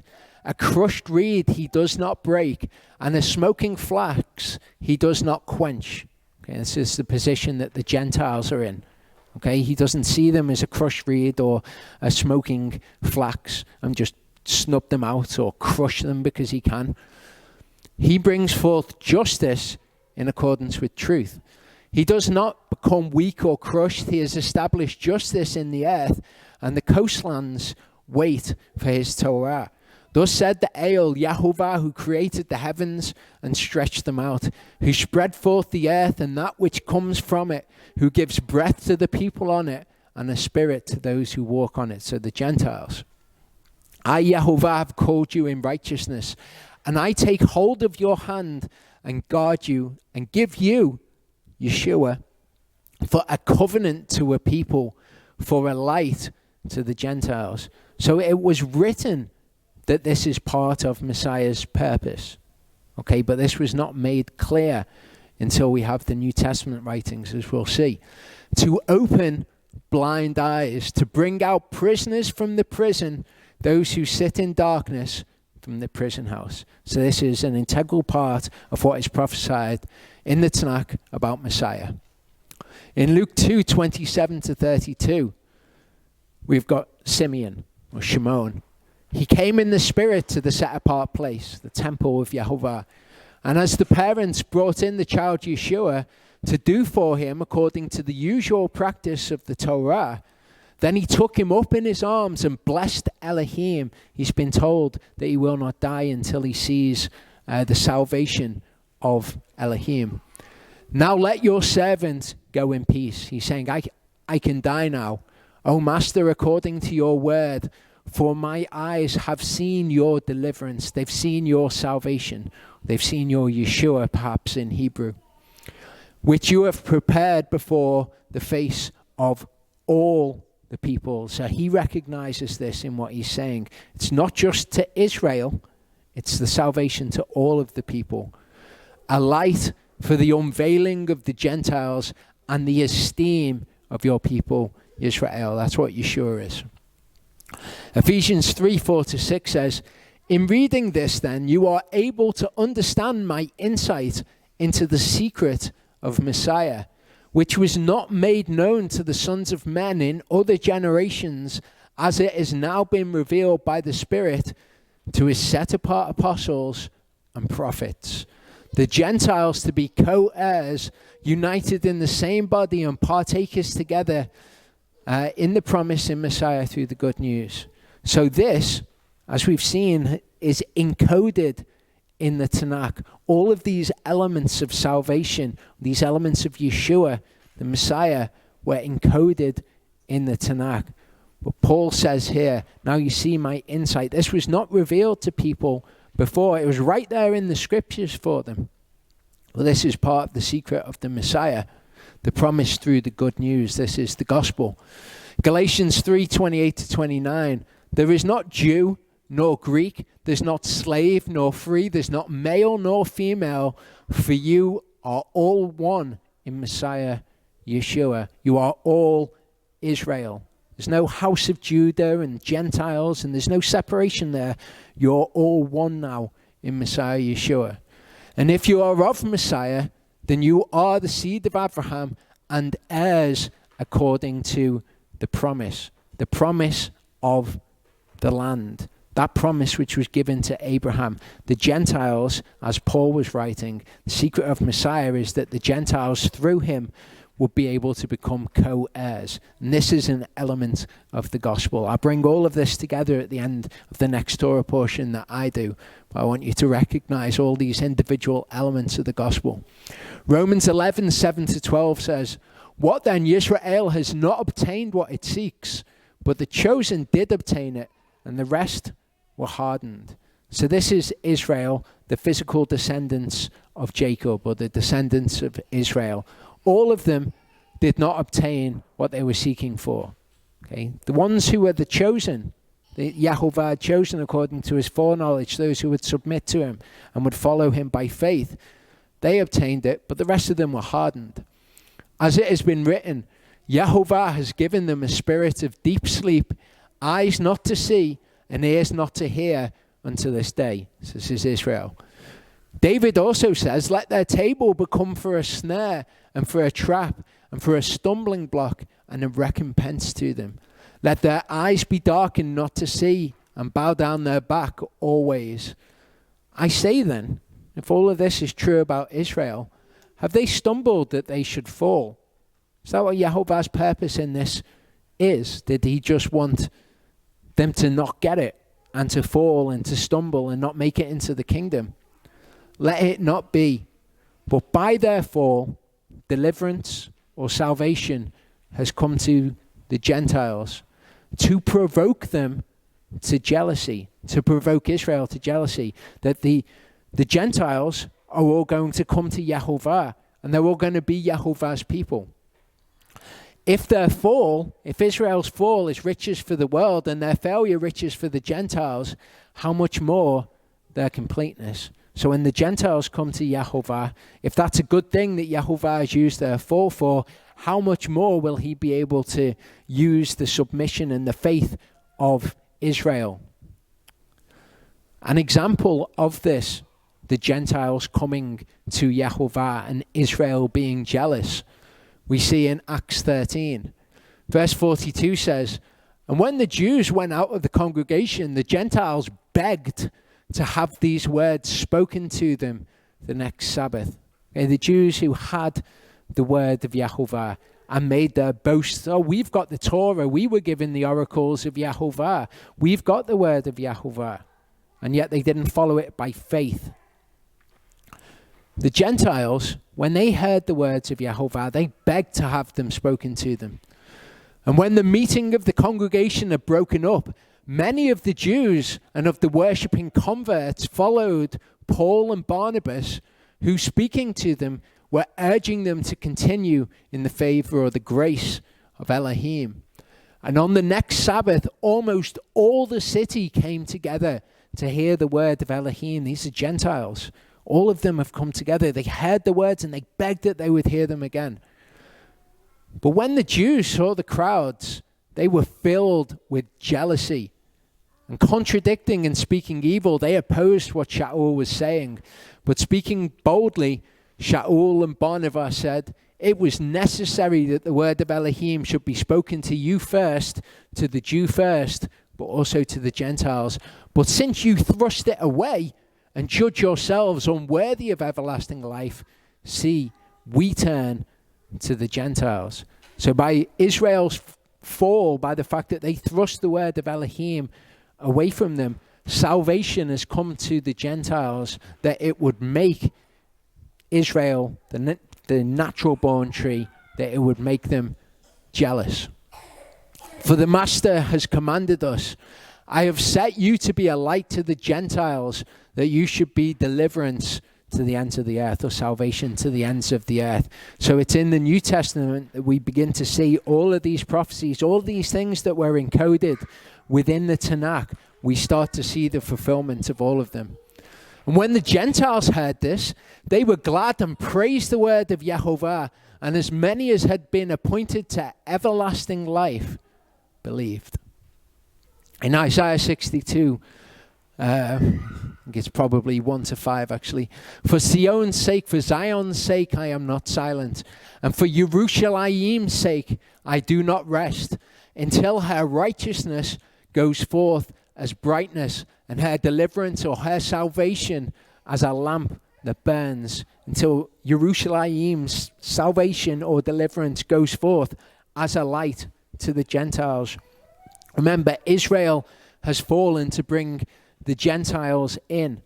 And if that was used for good, how much more their completeness? "The nations shall see your righteousness, and all kings your esteem." Okay, Yahovah, if you give him more to work with, he can achieve even more. And in the millennium, Yerushalayim was going to go out as a light to the Gentiles. This is the end of Isaiah. We'll see that this is how Isaiah began as well. "You shall be called by a new name, which the mouth of Yahovah designates. You shall be a crown of comeliness in the hand of Yahovah, and a royal headdress in the hand of your Elohim. You will be a beautiful thing.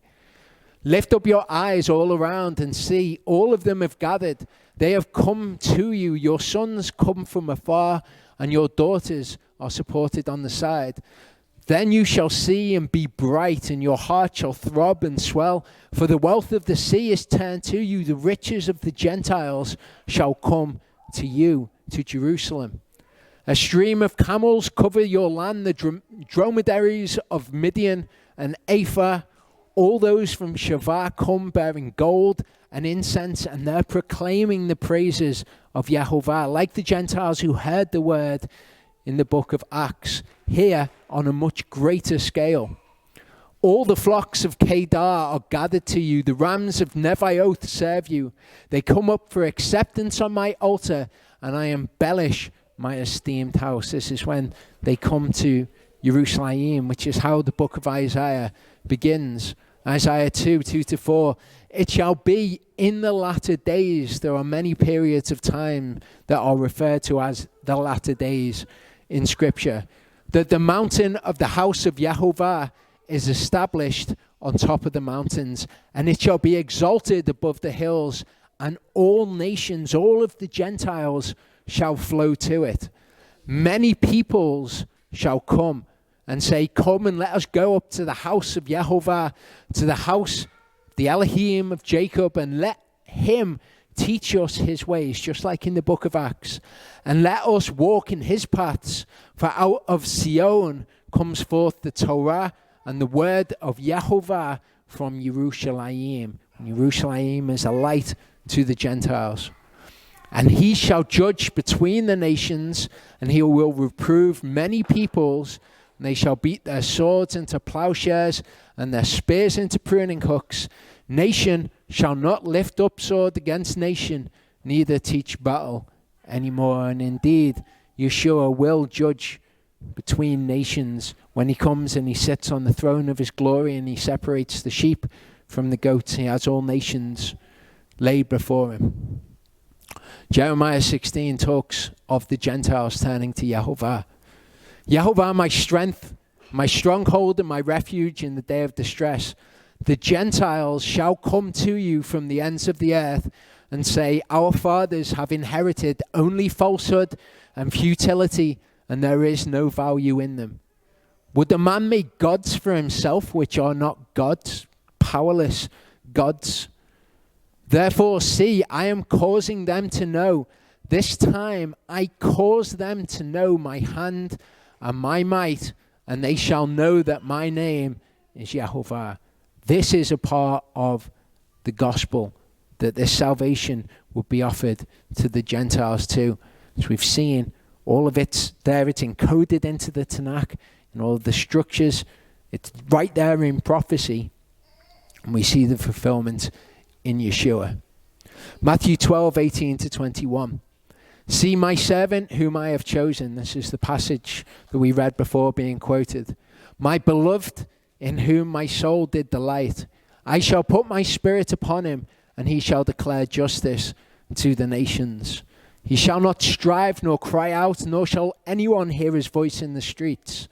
A crushed reed he shall not break, and smoking flax he shall not quench, till he brings forth judgment forever. And the nations shall trust in his name. This is what we're seeing a picture of in this story with Joshua. Okay, Joshua being this picture of Messiah. See, this is exactly what Rachav is doing. And now, please swear to me by Yehovah. She's trusting in Yehovah's name. She's seeing the deliverance that he's brought. She's seeing the salvation brought by his mighty hand, by Moshe's outstretched arm in the Red Sea. Since I have shown you kindness, that you also show kindness to my father's house, shall give me a true token. Shall spare my father and my mother, my brothers and my sisters, and all that they have, and shall deliver our souls from death. The gospel right here in the book of Joshua. So we've seen that Joshua is this picture of Yeshua, and that his life teaches us things about the gospel. We can identify these things in his life. What we're going to see next is the parting of the Red Sea. We're going to see what things we can see from that about really to do with the spreading of the good news and the way that these things spread among people, among the Gentiles and things like that. So verse 1 of chapter 3 says, and Yahushua rose early in the morning, and they set out from Shittim and came to the Ardein, he and all the children of Yisrael, and stayed there before they passed over. And it came to be, after 3 days, that the officers went into the midst of the camp. And they commanded the people, saying, when you see the ark of the covenant of Yehovah your Elohim, and the priests and the Levites bearing it, then you shall set out from your place and follow it. Only keep a distance between you and it, about 2,000 cubits by measure. Do not come near it, so that you know which way to go, for you have not passed over this way before. And Yahushua said to the people, set yourselves apart, for tomorrow Yehovah is doing wonders, and he tells them that he's going to be doing these wonders in their midst. So just like at Mount Sinai, when they had to set themselves apart, not sleep with their wives for 3 days, here they've got to be set apart because Yehovah is actually going to be in their midst, physically in their midst, like being physically in the tabernacle or the temple. So they have to be holy. Yahushua spoke to the priests saying, "Take up the ark of the covenant and pass over before the people." So they took up the ark of the covenant and went before the people. Okay, so this would be the Kohathites. They were the ones who were able to take the ark. Okay, it says, in fact, specifically here, the priests. So this must be the sons of Aharon. Yehovah said to Yahushua, "This day I begin to make you great before the eyes of all Israel, so that they know that I am with you as I was with Moshe." So we're going to see this principle as we go through. This idea that Israel knew that Yehovah was with Moshe. He parted the Red Sea. And here, Yehovah says, they're going to know that I'm with you too when they see what I'm going to do, which is to part the Red Sea. "And you command the priests who bear the Ark of the Covenant, saying, when you come to the edge of the water of the Yarden, stand in the Yarden." Yahushua said to the children of Israel, "Come near and hear the words of Yehovah, your Elohim." And Yahushua said, "By this you shall know that the living Elohim, or El, is in your midst, and that he is certainly driving out from before you the Canaanites, the Hittites, the Hivites, the Perizzites, the Girgashites, the Amorites, and the Jebusites." Okay, so by this, you're going to know that he's in your midst. "See, the Ark of the Covenant of the Master of all the earth is passing over before you into the Yarden." So there's something about this where Joshua says, you're going to know that Yehovah is going to deliver you from your enemies. We've seen before how enemies in one's life for us is equivalent to, let's say, the things which we must overcome. Sin, or whatever it is in our lives that we must overcome to obey Yehovah. So there's an element of Yehovah letting you know that he is with you. And by those things, you will know that he will be with you against the enemies as well. "Now take for yourselves 12 men from the tribes of Israel, 1 man from every tribe. And it shall be as soon as the soles of the feet of the priests who bear the ark of Yehovah, the master of all the earth, come to rest in the waters of the Yarden, that the waters of the Yarden are cut off, the waters that come down from upstream and stand as a heap." So the ones who bear the word of Yehovah, okay, the ones who bear the ark of Yehovah. You can kind of think of this in the same sort of way as evangelizing. Evangelizing is to bring the good news to people. Here we see signs and wonders, okay, letting these people know that Yehovah is with them. And we see the same sort of things when the good news is being brought, that signs and wonders accompany it. And I think that most, if not all of us here, can say that signs and wonders have accompanied the good news being brought to bear in our life, so that we know the Yehovah is with us. "It came to be when the people set out from their tents to pass over the Yarden, with the priests bearing the ark of the covenant before the people, and all those bearing the ark came to the Yarden, and the feet of the priests bearing the ark dipped in the edge of the water. Now the Yarden overflows all its banks during all the time of harvest, that the waters which came down from upstream stood still." We're going to see this a few times in the life of Joshua, these signs and wonders which take place. Okay, here it's the waters which are standing still. They rose in a heap very far away at Adam, the city that is beside Zarethan. And the waters going down into the sea of Arava, the salt sea, were completely cut off, and the people passed over opposite Jericho. So by this supernatural, for want of a better word, work, you know that Yehovah is with you, because this is impossible. This is not the normal way of being. So when you come to encounter enemies and things in your life that need to be overcome, that you're not going to be able to do on your own, do not fear. Be strong and of good courage. Be amatz, because Yehovah is with you. The priests bearing the ark of the covenant of Yehovah stood firm on dry ground in the midst of the Yarden, and all Yisrael passed over on dry ground until all the nation had completely passed over the Yarden. So this should remind us, of course, of another time when salvation has been brought by Yehovah, when they have been delivered from their enemies, and it says that Israel went through on dry ground. 2 Kings 2, 7-14 is yet another time when the waters were separated, and Israel, in this case Elijah and Elisha, went through on dry ground. 50 men of the sons of the prophets went and stood facing them at a distance, while the two of them stood by the Yarden. And Eliyahu took his mantle and rolled it up and struck the water, and it was divided this way and that, so that the two of them passed over again on dry ground. In this case, it's also the Jordan which is being divided.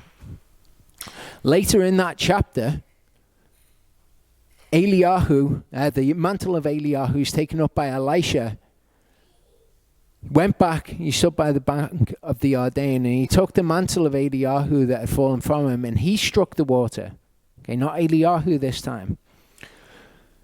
Where is Yehovah Elohim of Eliyahu? And he struck the water, and it was divided this way and that, and Elisha passed over. So it seems in this case as well, we've got Eliyahu who does these great works. We've got him dividing the Jordan, and they pass through. Of course, Elisha knows that Yehovah is with Eliyahu. But afterwards, when he's taken up into the whirlwind, into the sky, he takes his mantle, and then he comes to the water, and he tries to divide it, and the water is divided. And he knows that Yehovah is with him also. In Mark 16, verse 20, it says, "And they went out, and they proclaimed it everywhere," the good news, the gospel, "while the master worked with them and confirmed the word through the accompanying signs to show that he was with them." Amen. Joshua 3, verse 5, Yahushua said to the people, "Set yourselves apart, for tomorrow Yehovah is doing wonders in your midst." Again, it's the same thing.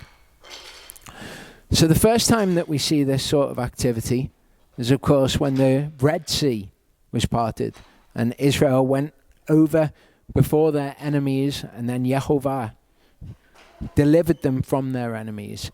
They were in a situation where they were going to be overcome by the enemy. If Yehovah hadn't intervened, they would have been overcome. A situation where they were facing death.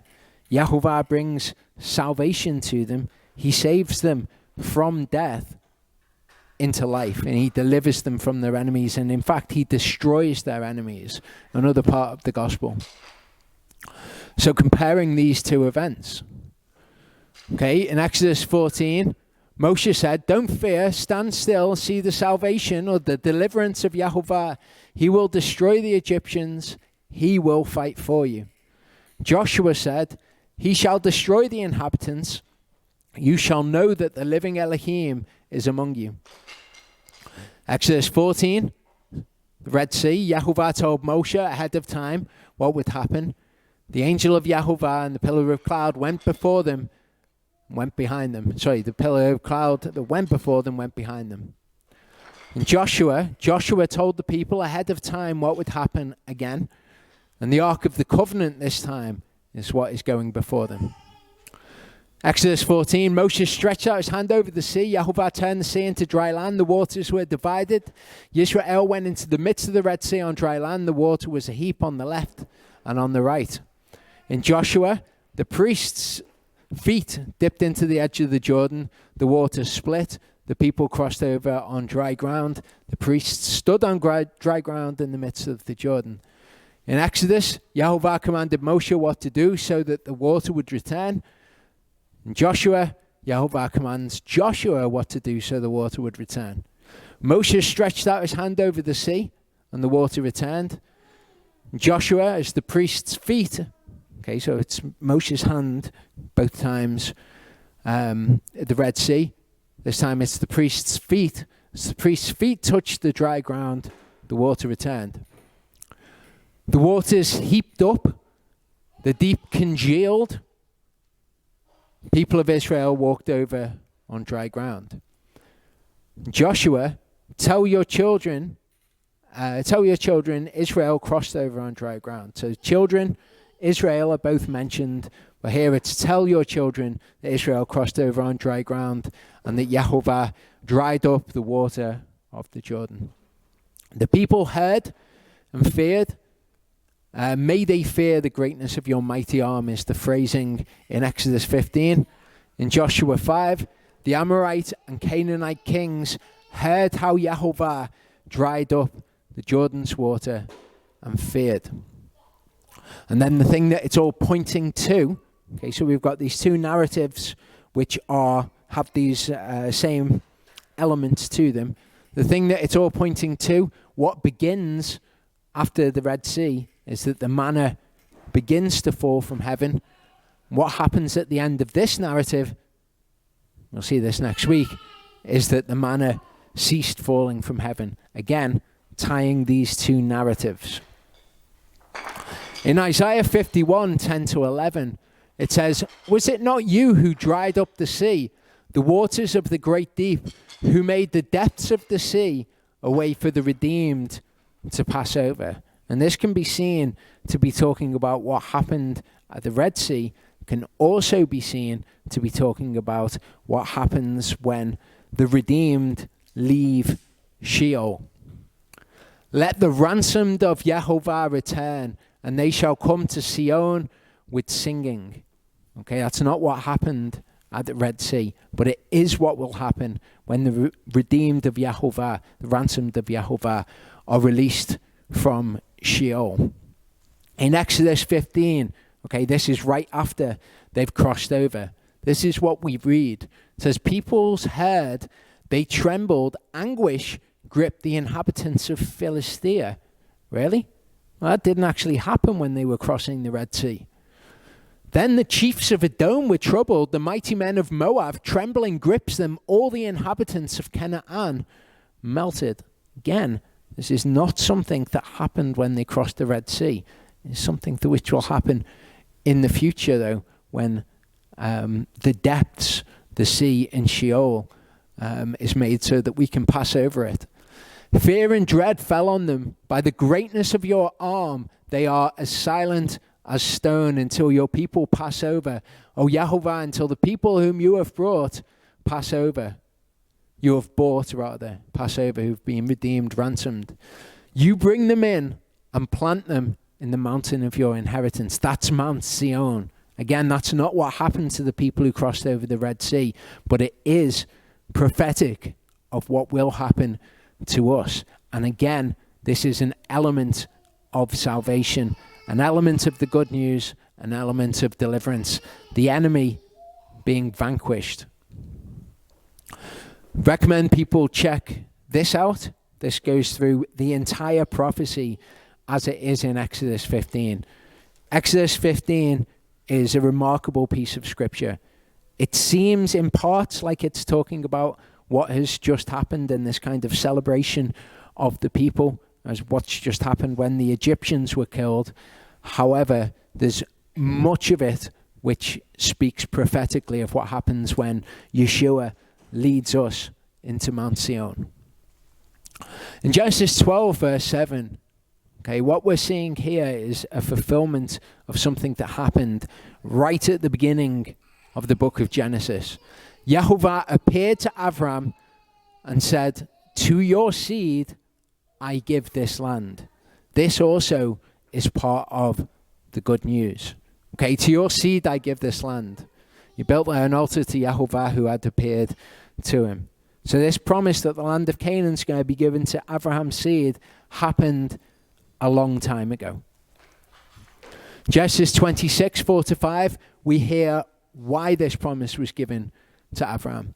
I shall increase your seed like the stars of the heavens, and I shall give all these lands to your seed.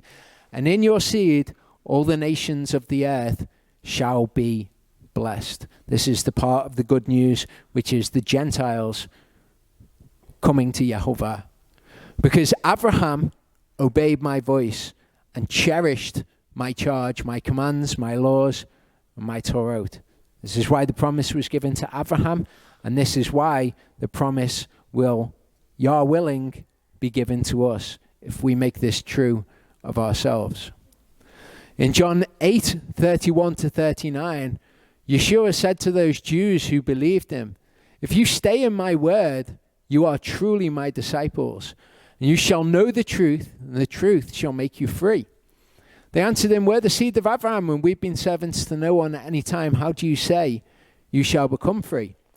Yeshua answered them, truly, truly, I say to you, everyone who is doing sin is a servant of sin. And the servant does not stay in the house forever, but a son stays forever. If then the Son makes you free, you shall be free indeed. I know that you are the seed of Abraham, but you seek to kill me because my word has no place in you. I speak what I've seen with my father.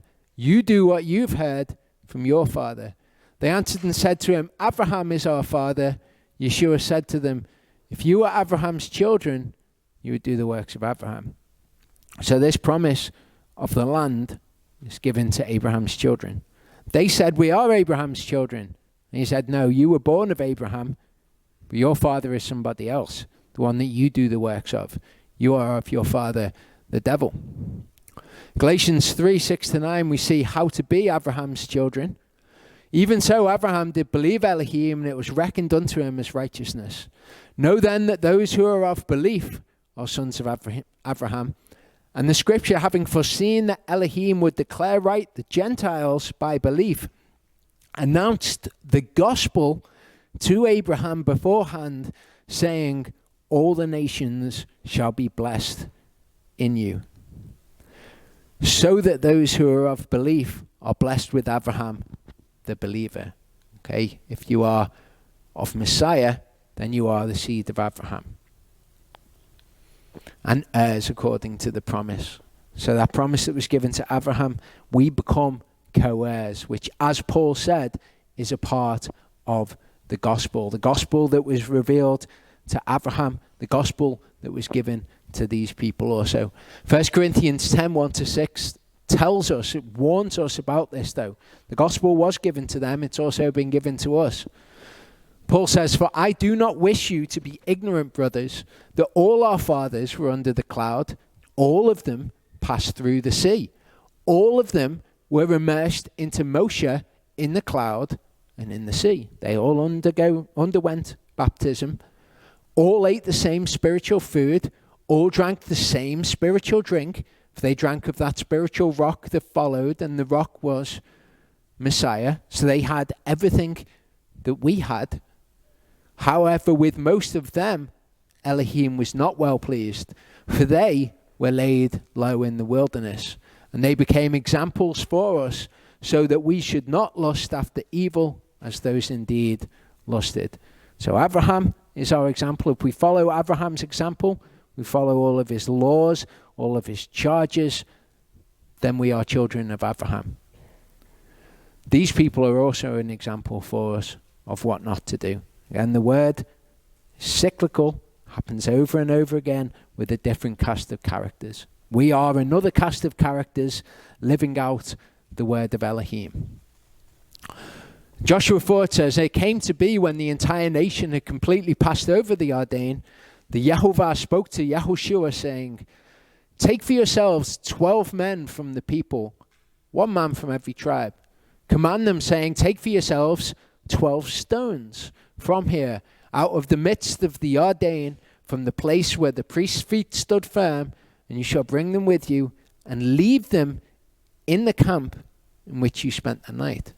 Kind of strange instructions. 12 is another one of those numbers, isn't it, that we see throughout the scriptures. Genesis 35:22. Okay, we hear the sons of Yaakov, the 12. Okay.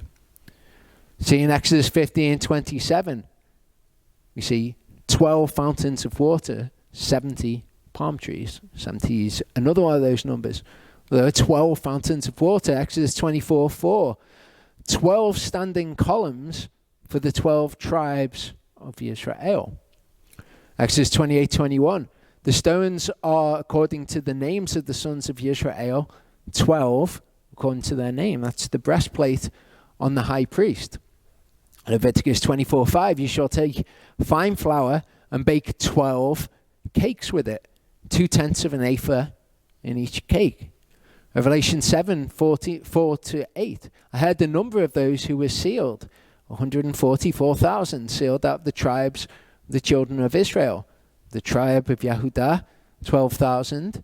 Reuven, 12,000. Gad, 12,000. Asher, 12,000. Naphtali, 12,000. Manasseh, 12,000. Tribe of Shimon, 12,000. Levi, 12,000. Yisachar, 12,000. Zebulun, 12,000. Yosef, 12,000. Binyamin, 12,000. So we've got 12 tribes with 12,000 out of each tribe. Mark 3:14. Yeshua, when he came to the earth, all of those things were appointed by Yehovah in his word.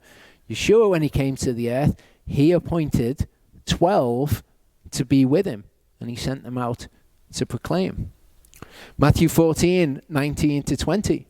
Commanding the crowds to sit down on the grass, taking the 5 loaves and the 2 fish, and looking up to the heaven, he blessed and broke, and gave the loaves to the disciples, and the disciples gave to the crowds. And all ate and were satisfied, and they picked up the pieces left over. How many baskets? 12. Revelation 21:10-14. He carried me away in the spirit to a great and high mountain, showed me the great city, the set apart Jerusalem, descending out of the heaven from Elohim, having the esteem of Elohim, and her light was like a most precious stone, like a jasper stone, clear as crystal, having a great and high wall, having 12 gates, 12 angels, names written on them, which are those of the 12 tribes, the children of Israel. 3 gates on the east, 3 on the north, 3 on the south, 3 on the west. The wall of the city had 12 foundations, and on them the names of the 12 apostles of the Lamb. And the 12 gates, there were 12 pearls. The city lies 4-cornered. Its length is as great as its breadth. And he measured the city with the rod, 12,000 stadia. The length and the breadth and the height of it are equal. So you got 12, 12, 12. Revelation 22:1-2. He showed me a river of water of life, clear as crystal, coming from the throne of Elohim and of the Lamb. In the middle of the street and on the side, either side of the river, was the tree of life, which bore 12 fruits, each tree yielding its fruit every month. So we've got 12 months. We've got the 12 Chodeshim as well. So Yehovah has got something about the number 12. We've looked at the number 3 throughout this, and we can identify what it is with the number 3. It seems to me when Yehovah is appointing things, when he says, I want this number of them, that we have the number 12. You'll hear all sorts of ideas from people about what certain numbers mean in Scripture, and that can lead you down a path that's not very good. You can look at the number 12 and you can look and see what's similar about them and say, well, that's similar about them. The number 7 is another one. You'll get people telling you all about what the number 7 means. The number 7 is ubiquitous in Scripture. It's probably the most commonly used number. You'll get the number 8 and people saying that the number 8 is all about renewal. What I would say about all of these things is I would advise caution with them all. Like with the number 3, it's not always going to be about the Messiah. Be cautious when you come to these things, because the place where it ultimately leads is a place that I very much have to warn you against.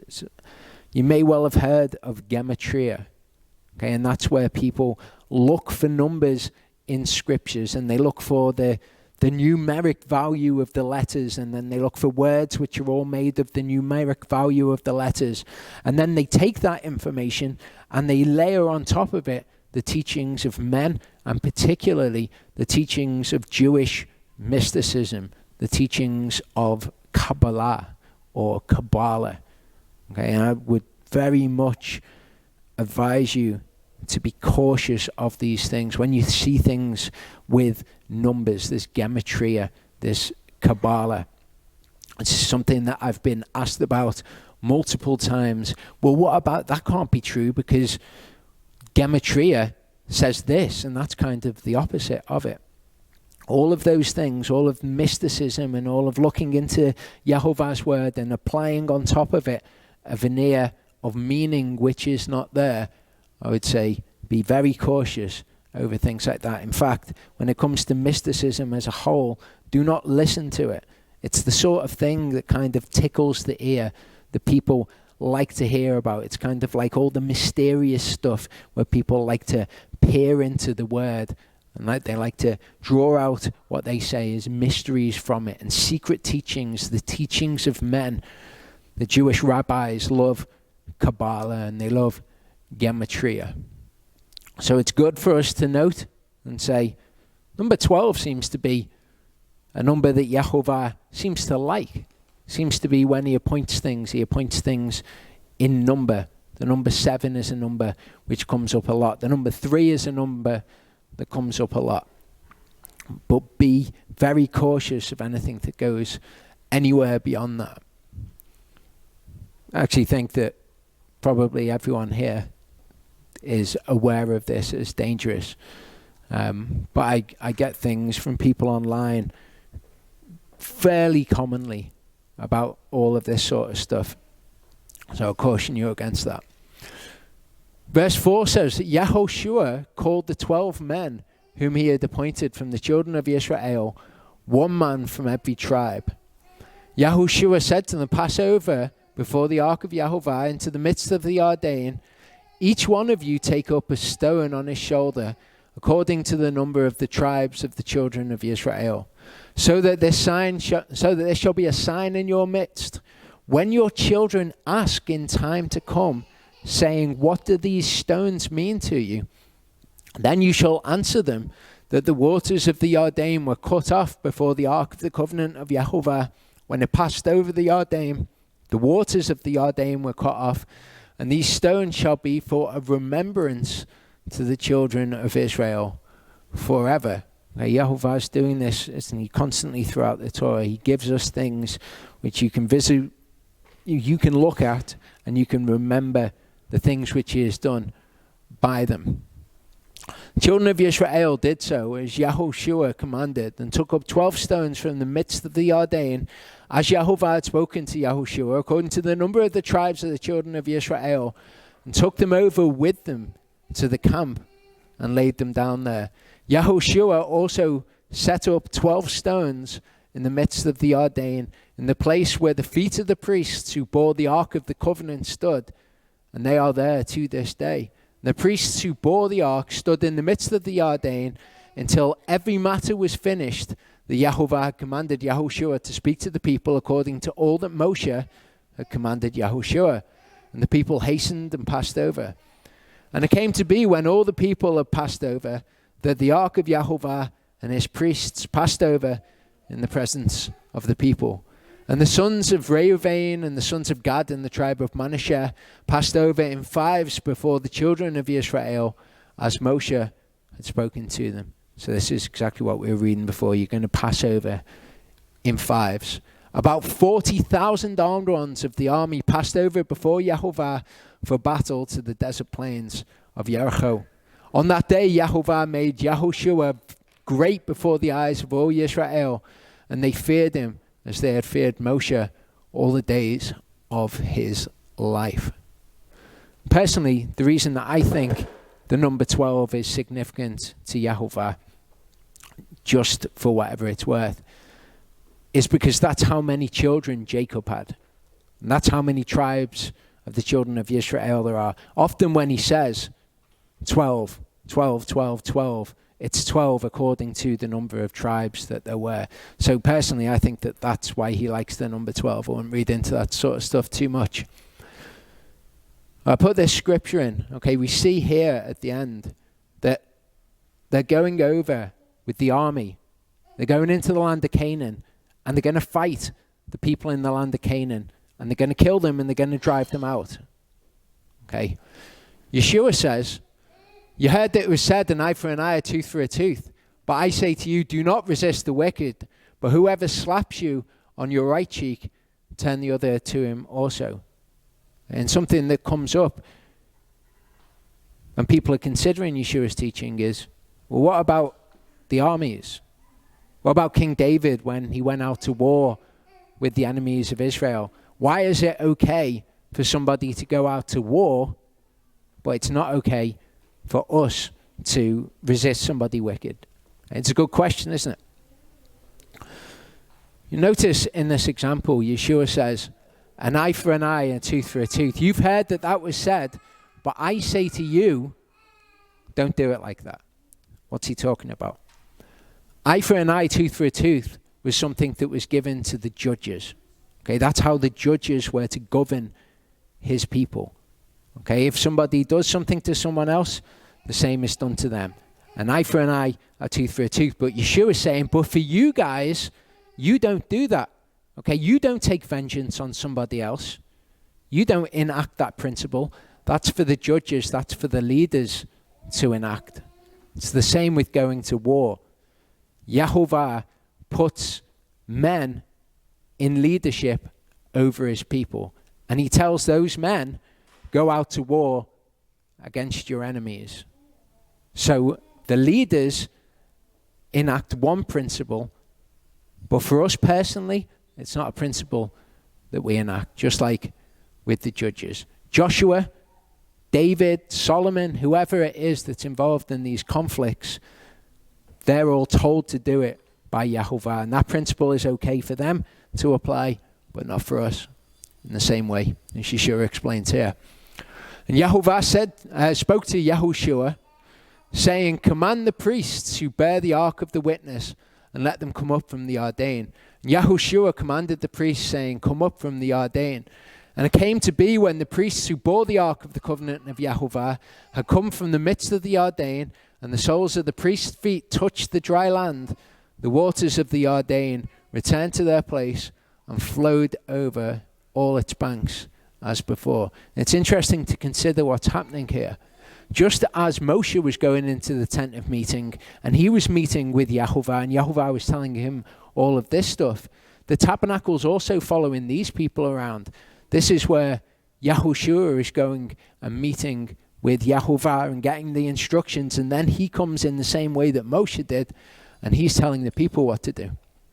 The people came up from the Ardain on the 10th day of the first Chodesh, and they camped in Gilgal on the east border of Jericho. So this is before the manna stops. The manna stopped after Passover, which is the 14th day of the first Chodesh. Okay, so when they're told to prepare the food for 3 days and all of that, it's before the manna stops. This is the 10th day of the first Chodesh, which is when they were told in the Exodus that they would be taking the lamb into their houses. Those 12 stones which they took out of the Ardain, Yahushua set up in Gilgal. And he said to the children of Israel, saying, when your children ask their fathers in time to come, saying, what are these stones?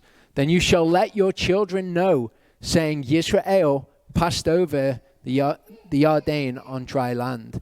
For Yahovah your Elohim dried up the waters of the Ardain before you until you passed over, as Yahovah your Elohim did to the Sea of Reeds, which he dried up before us, until we have passed over.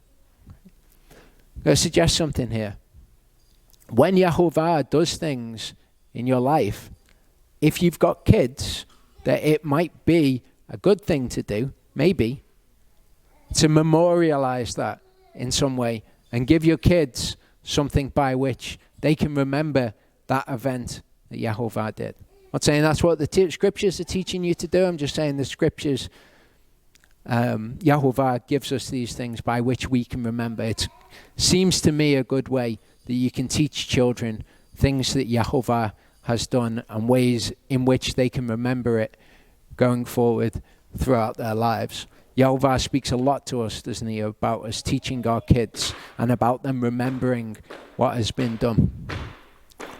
So that all the peoples of the earth shall know that the hand of Yahovah, that it is strong, so that you fear Yahovah your Elohim forever. Okay, and this kind of ties into the idea that we see in Scripture about how Yahovah opens to us the doors of utterance, as the King James Version says, about how Yahovah's works go forth among the Gentiles, how we can preach the good news to people through our works and through people around us seeing Yahovah at work in our lives. So, I'll be continuing with the gospel and what Joshua teaches us about the gospel and what the gospel actually is, why we need to believe in the death and resurrection of Yeshua, how that ties into the gospel, all of those sorts of things. But these will be the Joshua Torah portions going forward from this point. Okay, Torah portion today, Vayomer, came to be, going up to the end of Joshua 4. Charlie's Torah portion next week is called Ba'et, meaning at that time. Joshua 5 to the end of Joshua 8. Then Joshua 9 to the end of Joshua 12 is going to be Vayot Kabzu, which means and they gathered.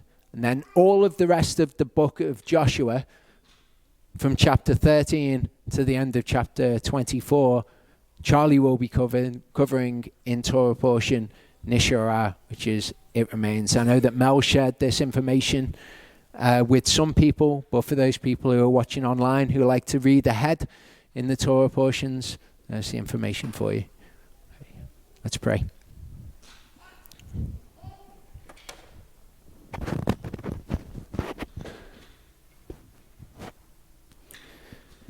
Father, I thank you that you've given us deliverance from our enemies, and that you will be with us when times are tough, and that when we're worried about things, that you counsel us to remember the amazing things that you've done. I thank you that just by walking in your amazing ways, that people around us see who you are, and that you would use that to bring salvation to them as well. I thank you that we have such amazing good news that you have, that you've defeated death.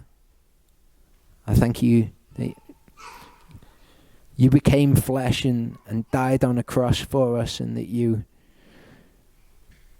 came and understood what it was to be human and what it was to be fearful, so you could understand our weaknesses, and that you'd care about us so much that you'd do those things, and that even though we're dust, and that we just pass away, that you would value us enough to do that for us.